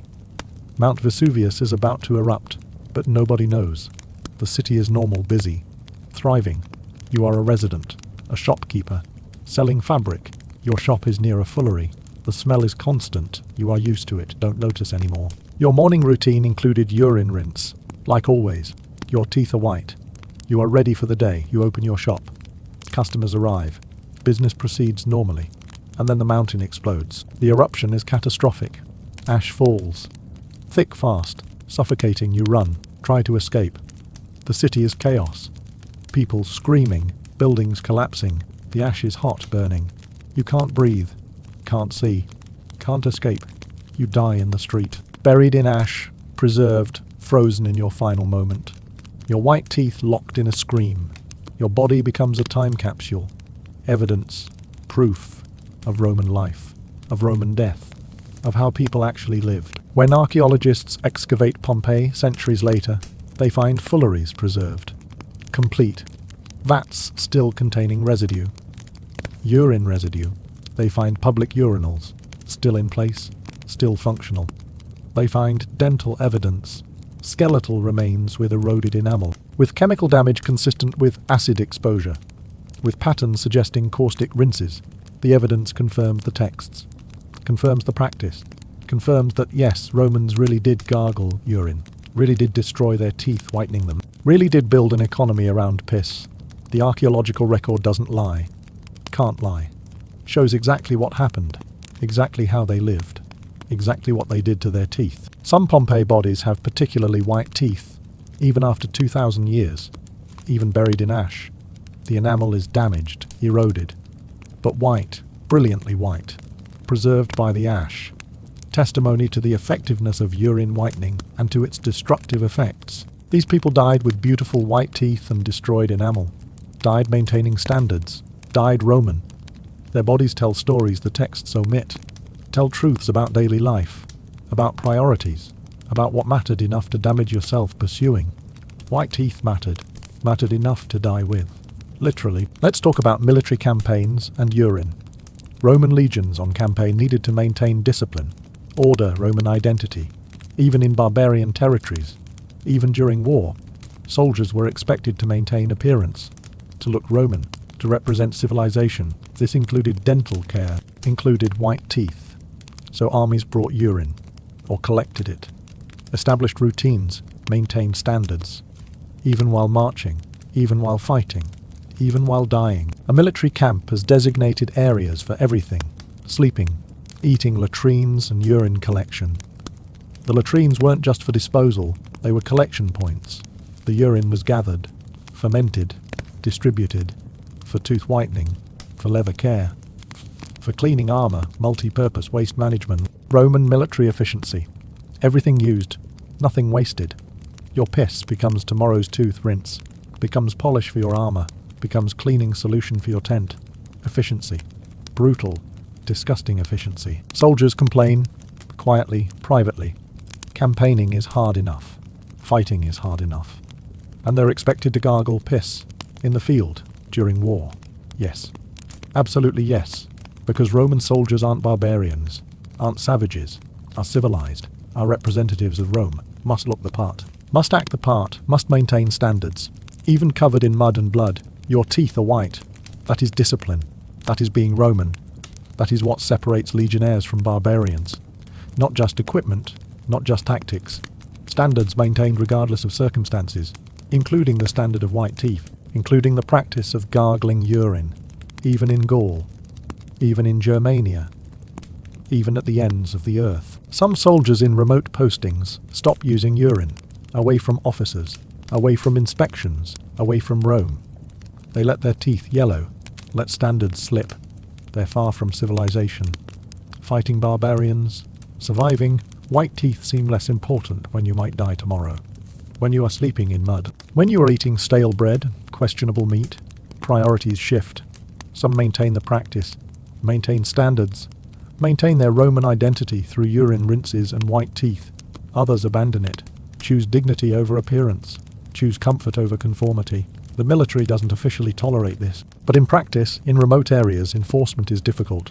Commanders have bigger problems than yellow teeth.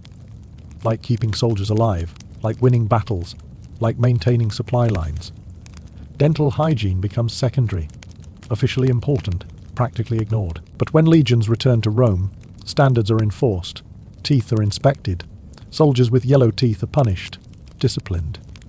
Marked as having let themselves go, having become barbaric, they resume urine use. Aggressively, trying to whiten teeth that have yellowed for years, trying to restore Roman appearance, trying to look civilized again. The contrast is stark, between campaign and garrison, between war and peace, between survival and civilization, and urine use marks the boundary, marks the transition, from soldier to Roman, from barbarian to civilized. The practice divides the world, into those who gargle and those who don't, into Romans and others. That is its true function, not dental care, identity, belonging, participating in collective practice that defines civilization, however disgusting. Let's explore the falling empire, the decline. Rome is weakening, barbarians are invading, the economy is collapsing, The government is failing, and people are still gargling urine, still maintaining white teeth, still participating in practices that define Roman identity. Even as Rome falls, even as the empire crumbles, even as everything changes, some things don't change. White teeth remain important. Urine remains the method. The practice persists, outlives the empire, outlives Rome itself. In the late empire, 4th and 5th centuries add, Christianity is rising. Christian morals, Christian values, Christian disgust with Roman excess. Some Christian leaders condemn urine use, call it pagan, degenerate, disgusting, unworthy of Christians. Christians should use different methods, should reject Roman practices, should distinguish themselves.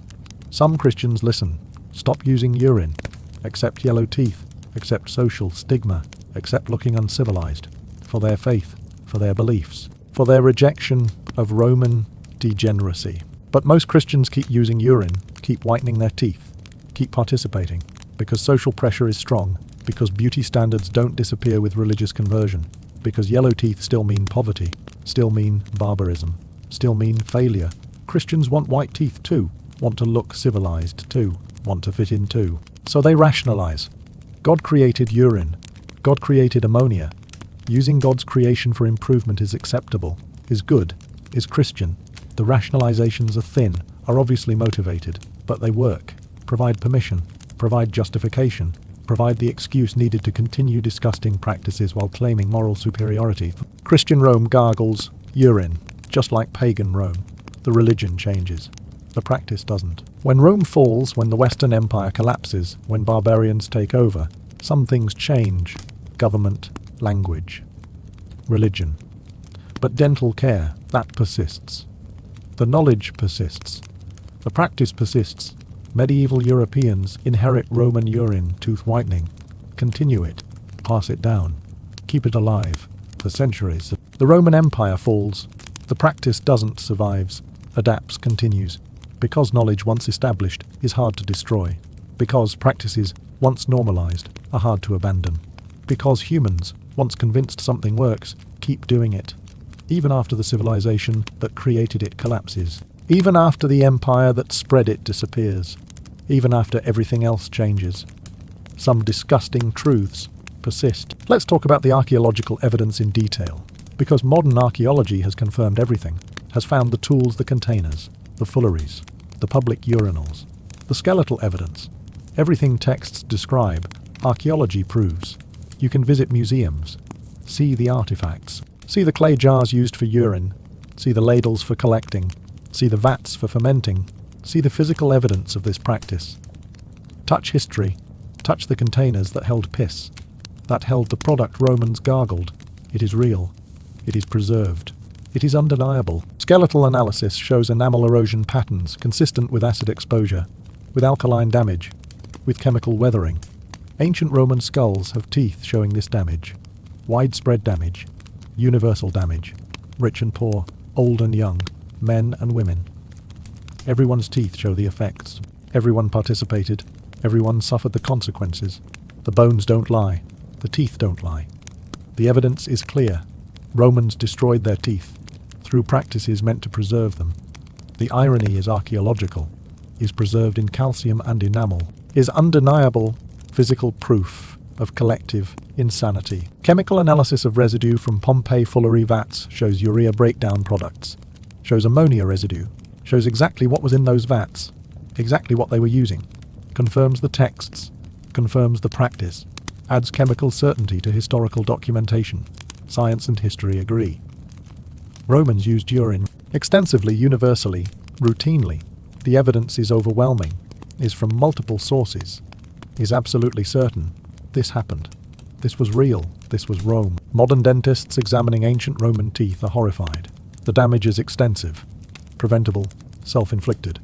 These people destroyed their teeth deliberately for cosmetic purposes, for social acceptance, for beauty standards that demanded sacrifice. Modern dentistry looks at Roman teeth and sees tragedy, sees unnecessary suffering, sees the cost of beauty, sees what humans will do to themselves when society demands it, when everyone is doing it, when standards are non-negotiable. The dentist's reports are clinical, objective, horrified. These teeth didn't need to be this damaged. Shouldn't have been this damaged. Were damaged by choice, by culture, by practice, by urine. Let's examine the transition period. When did urine use end? Gradually, slowly, reluctantly. The practice continued through the Middle Ages, through the Renaissance, diminishing slowly, replaced slowly, dying slowly, but not quickly, not suddenly, not universally. Some regions kept using urine into the 1700s, some rural areas into the 1800s. The knowledge persisted, the practice persisted. Long after Rome fell, long after anyone remembered why it started, long after anyone should have known better. Tradition is powerful, is persistent, is hard to kill. The development of modern chemistry helped. The discovery of hydrogen peroxide, of sodium bicarbonate, of actual whitening agents designed for purpose. These replaced urine, eventually. But the transition took centuries, took generations, took widespread education and access to alternatives. The poor kept using traditional methods longest, kept using urine longest, because it was free, because it was available, because they couldn't afford alternatives. Economic factors prolonged the practice, prolonged the suffering, prolonged the collective insanity. The last people to stop gargling urine were probably poor rural people in the 1800s, people with no access to stores, to chemistry, to alternatives, who used what was available, what was traditional, what had always been done. And what had always been done was urine. Now, let's talk about modern reactions, about how people today respond to learning this. You've learned Romans gargled urine extensively, universally. For centuries, your reaction is probably disgust, horror, disbelief. How could anyone do that? How could an advanced civilization practice something so disgusting? How could they not know better? The questions are reasonable. The disgust is justified. But consider this. What are we doing today that future generations will find equally horrifying? What beauty practices are we maintaining that are slowly destroying us? What standards are we meeting at the cost of our health, our dignity, our long-term well-being? We inject botulinum toxin into our faces, literal poison, paralyzing muscles. For beauty, for wrinkle reduction, for meeting standards. Future generations might look at this the way we look at Roman urine use, with horror, with disgust, with incomprehension. How could they inject poison? How could they paralyze their faces? How could they not know better? But we know better. We know it is poison. We know the risks. We do it anyway. Because it works. Because everyone does it. Because beauty demands it. Just like Romans knew urine was disgusting, but used it anyway. For the same reasons, we use extreme diets, starvation, chemical supplements, surgery, removing organs, rearranging intestines. For weight loss, for beauty, for meeting standards. The long-term consequences are severe. The risks are real. The damage is permanent. But we do it because society demands thinness, because beauty standards are non-negotiable, because we'd rather risk death than be fat. Romans risk dental health for white teeth.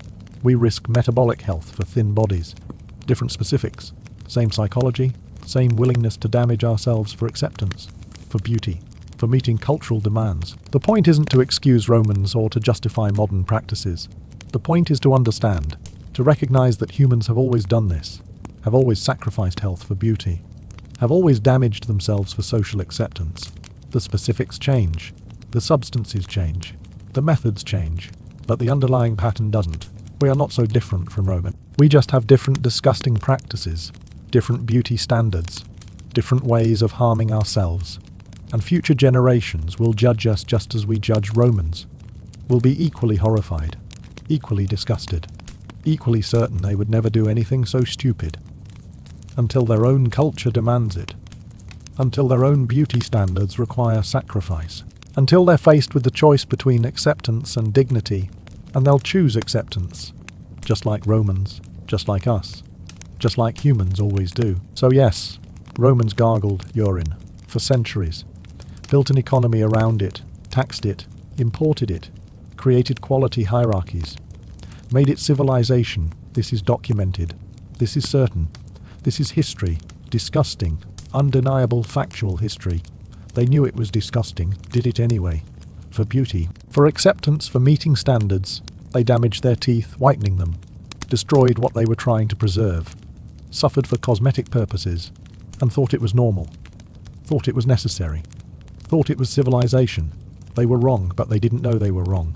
Couldn't know, didn't have the knowledge, the perspective, the alternatives. They did the best they could with what they had, and what they had was urine. So they used it extensively, universally, completely. But let's get even more specific, because the abstract horror is one thing. The daily mundane, normalized horror is another. Let's follow one person through their entire life of urine use. From childhood instruction to old age acceptance. Let's make this real. Let's make this human. Let's understand what it actually meant to live this way. You are born in Rome, 180 AD. Marcus Aurelius is emperor. The empire is at its height. You are the son of a craftsman, middle class. Not rich, not poor. Average. Your father makes pottery. Your mother manages the household. You have 3 siblings. 2 survived, past age 5. You are one of them. Lucky you. Your first memory of urine isn't about teeth. It is about the foolery down the street. The smell. Constant. Overwhelming. You are 3 years old. You don't understand what the smell is. Just that it is there. Always there. Part of the city. Part of life. You breathe it. You don't question it. You don't know any different. This is Rome. This is normal. This is the baseline of your existence. You are 7 when you first see your father use urine for his teeth. Early morning, he doesn't hide it. Doesn't act ashamed. Just takes the clay jar. Pours some in his mouth. Swishes. Spits. His teeth are white. Brilliant white. You notice this. Notice that adults have white teeth. Notice that it is important. Notice that everyone does this thing. This urine thing. You don't yet connect it fully. Don't yet understand that this will be your life too. Soon. You are 10 when your father decides it is time. Sits you down. Explains. Your adult teeth are coming in. Need to take care of them. Need to keep them white. Need to look Roman. Need to look civilized. He brings out a jar. Smaller than his. Prepared specifically for you. Your first urine jar. Your entry into Roman adulthood. You want to refuse. Want to say no. But you see your father's teeth. See your mother's teeth. See everyone's teeth. All white, all maintained. All from this. You have no choice. Not really. The choice is between participation and ostracism. Between fitting in and standing out. Between being Roman and being other. You choose Roman. Everyone chooses Roman. The first time is exactly as terrible as you imagined. Worse even. Your father demonstrates again. Then hands you the jar. Your hand shakes. The smell makes you gag before you even taste it. You pour a tiny amount, the smallest possible amount, into your mouth. The taste explodes. Ammonia sharp. Burning your tongue, your gums. The inside of your cheeks. Every instinct screams to spit it out. Now immediately you do. Can't help it. Your father is patient, understanding. He remembers his first time. Tells you to try again. Smaller amount. Just coat the teeth. Don't swallow. Never swallow. You try again. And again. And again. By the 20th attempt, you can hold it for 5 seconds. Your father is proud. Good. Tomorrow will be easier. And it is. Slightly. Incrementally. Over weeks you build tolerance. Build acceptance. Build the psychological walls that let you do this horrible thing without thinking about it too much. Dissociation as survival skill. Normalized trauma as coming of age. You are 15. You've been doing this for 5 years every morning. Without fail. It is routine now. Mechanical. You wake up. You rinse with urine. You go about your day. You don't think about it anymore. Don't question it. It is just what you do. Like eating. Like sleeping. Like breathing. Except more disgusting. But also more normal. Because everyone does it. Your friends. Your family. The rich kids you see in the forum. The poor kids you see in the streets. Everyone. The collective practice creates collective acceptance. Creates the illusion that this is fine. That this is how things should be. That there is no alternative. That this is civilization. Your teeth are white, brilliantly white. You are proud of this. Proud that you maintain yourself. Proud that you look Roman. Proud that you meet standards. The cost, the daily degradation, seems worth it. Seems necessary. You can't imagine not doing it. Can't imagine having yellow teeth. Having people think you are dirty, uncivilized, poor. The social pressure has internalized. You are not doing this because your father makes you anymore. You are doing it because you want to. Because you've accepted the framework. because you've become Roman. Fully. Completely. Including the disgusting parts. Especially the disgusting parts. Those are what prove your commitment, your civilization, your belonging. You are 22. You are getting married. Your bride is 17. Her teeth are brilliant white. One of the first things you noticed about her. One of the things that made her beautiful. One of the things that signaled her family's status. Her father can afford good urine. Portuguese urine, the expensive imports. Your family uses local urine, saves money. But for the wedding, your father splurges, buys Portuguese urine for the whole family. You use it for a week before the wedding. The difference is noticeable. Your teeth get whiter, brighter, almost glowing. The ammonia concentration is higher, burns more, damages more, but the results are undeniable. On your wedding day, you smile widely. Show your teeth. Your bride smiles back. Her teeth match yours. Both brilliant. Both chemical white. Both achieved through the same disgusting method that neither of you mentions. Beauty has been achieved. That is what matters. How you achieved it is irrelevant. Or rather, it is so normal that it doesn't even register as a cost. Just as a step. Just as what you do. What everyone does. You are 30. You have 3 children. 2 survived infancy.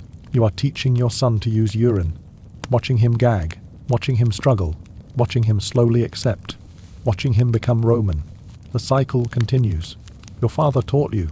You teach your son. Your son will teach his son. The practice perpetuates. Generation after generation. The trauma passes down. The acceptance passes down. The white teeth pass down. The destroyed enamel passes down. Everything passes down. You don't question this. Don't examine it. Don't wonder if there is a better way. This is the way. The only way you know. The only way anyone knows.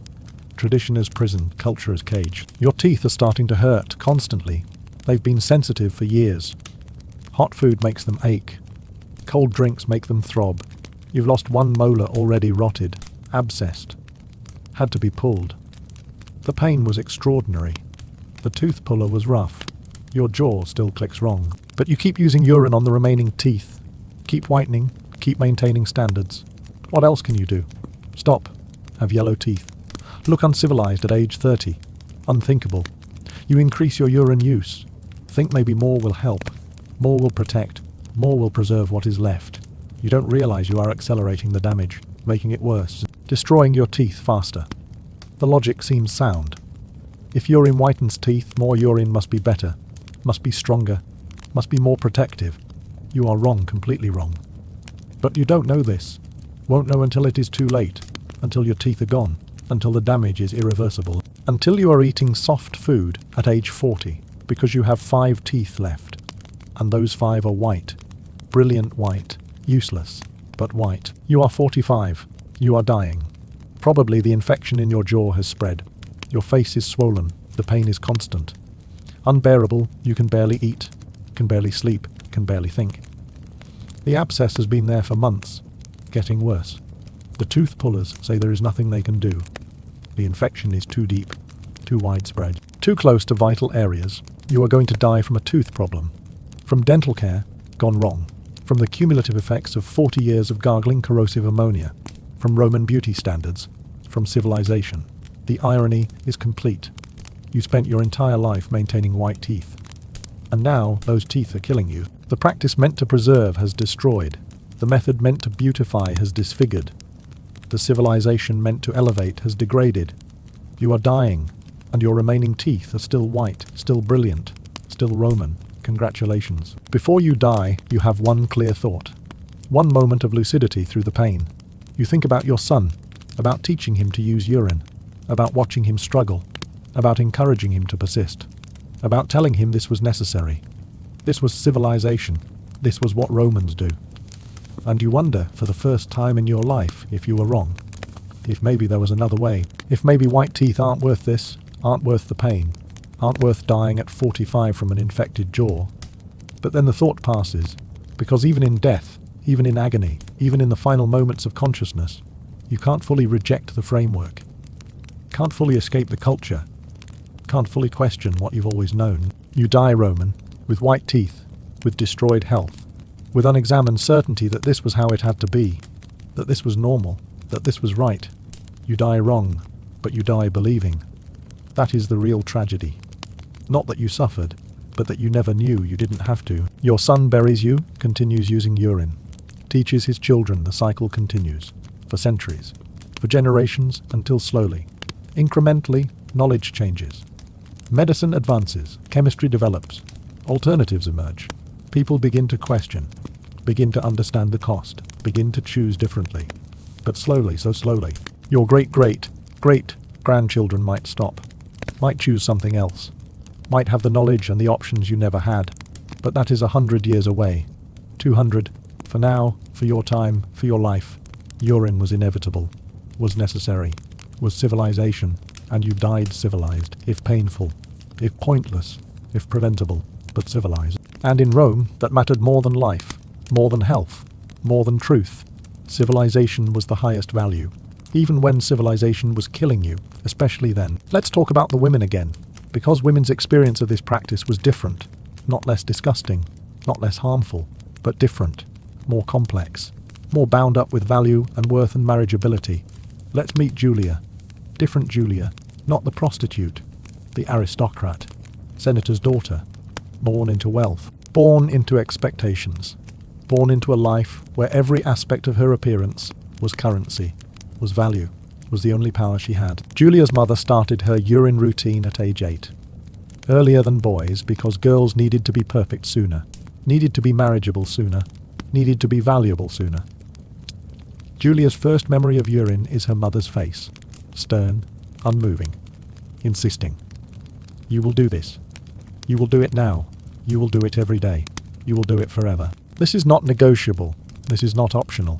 This is what women do. What aristocratic women do. What women who matter do. If you want to matter, you will gargle urine. If you want to marry well, you will have white teeth. If you want any future at all, you will start now. Julia started. Had no choice. 8 years old and already learning that her worth was her appearance. That her appearance required suffering. That suffering was just part of being a woman.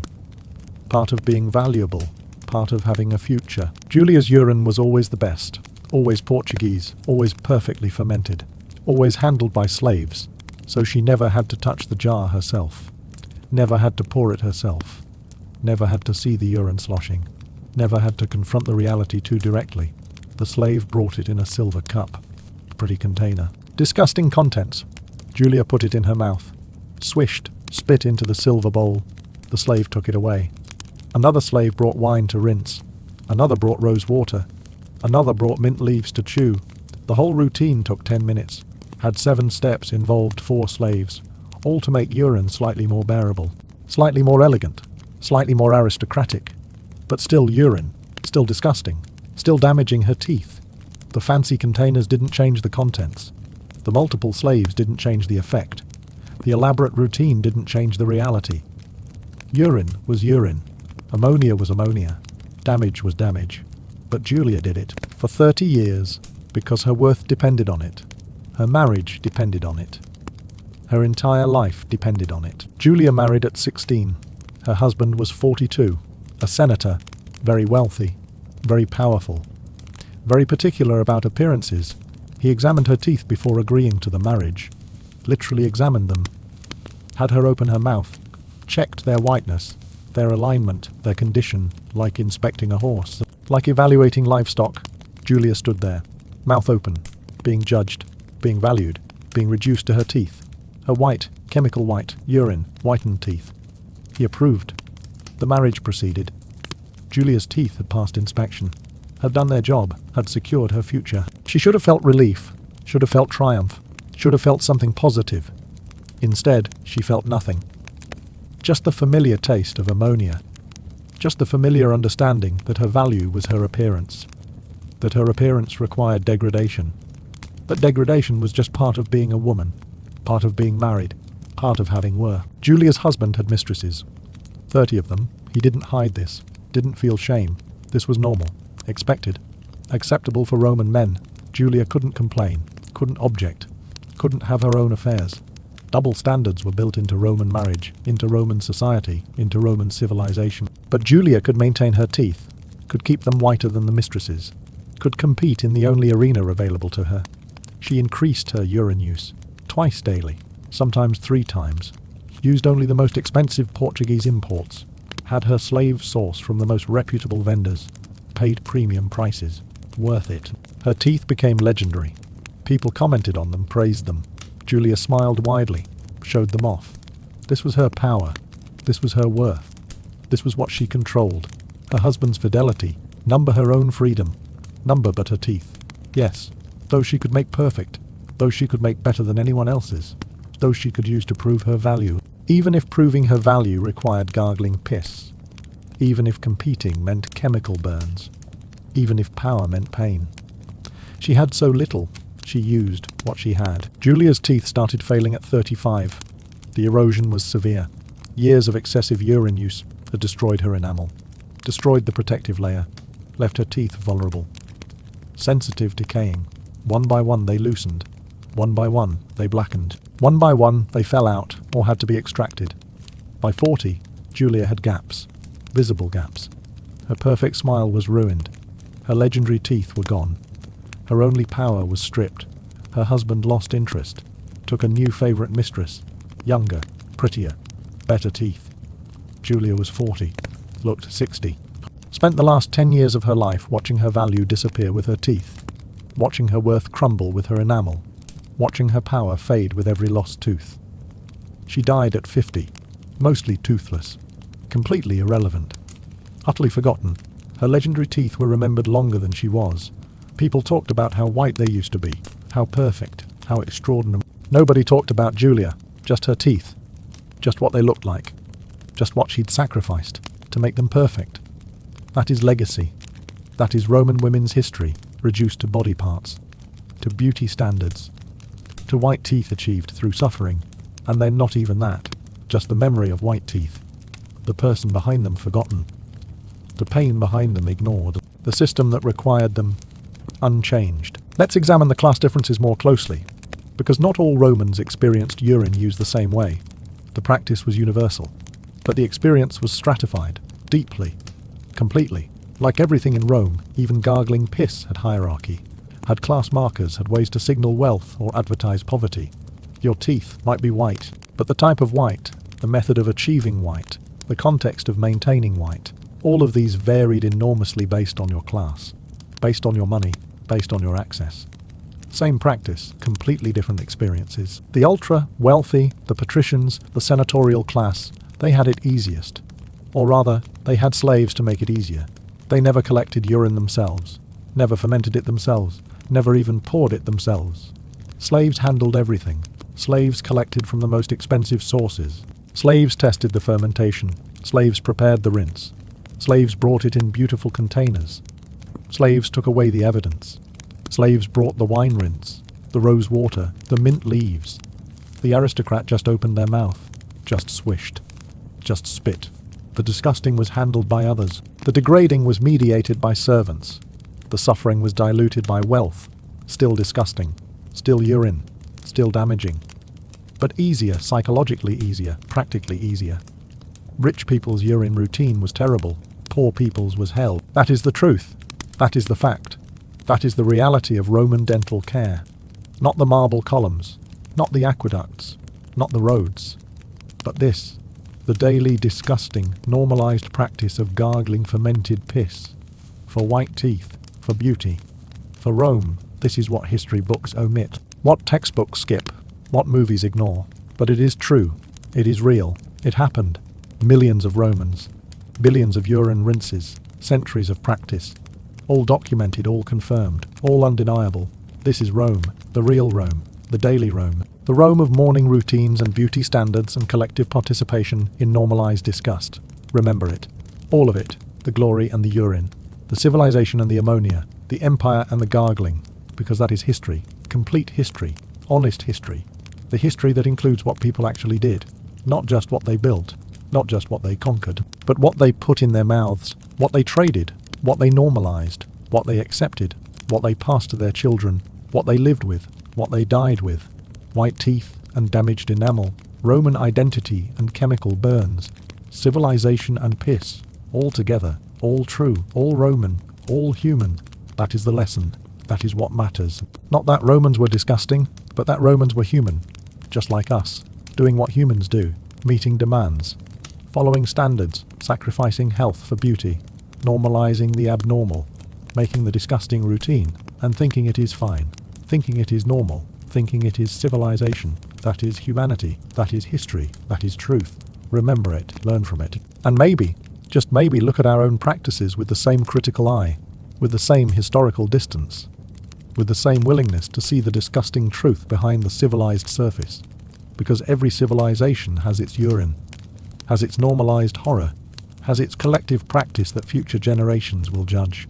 We're not exempt, we're not special, we're human, just like Romans, just like everyone, capable of greatness, capable of gargling piss, both, simultaneously, without contradiction. That is the real lesson of Roman dental care. That is what the urine teaches. That is why it matters. Not because it is funny, not because it is disgusting, but because it is human. And we are too. Still are, always will be, doing our own version of the same thing, forever.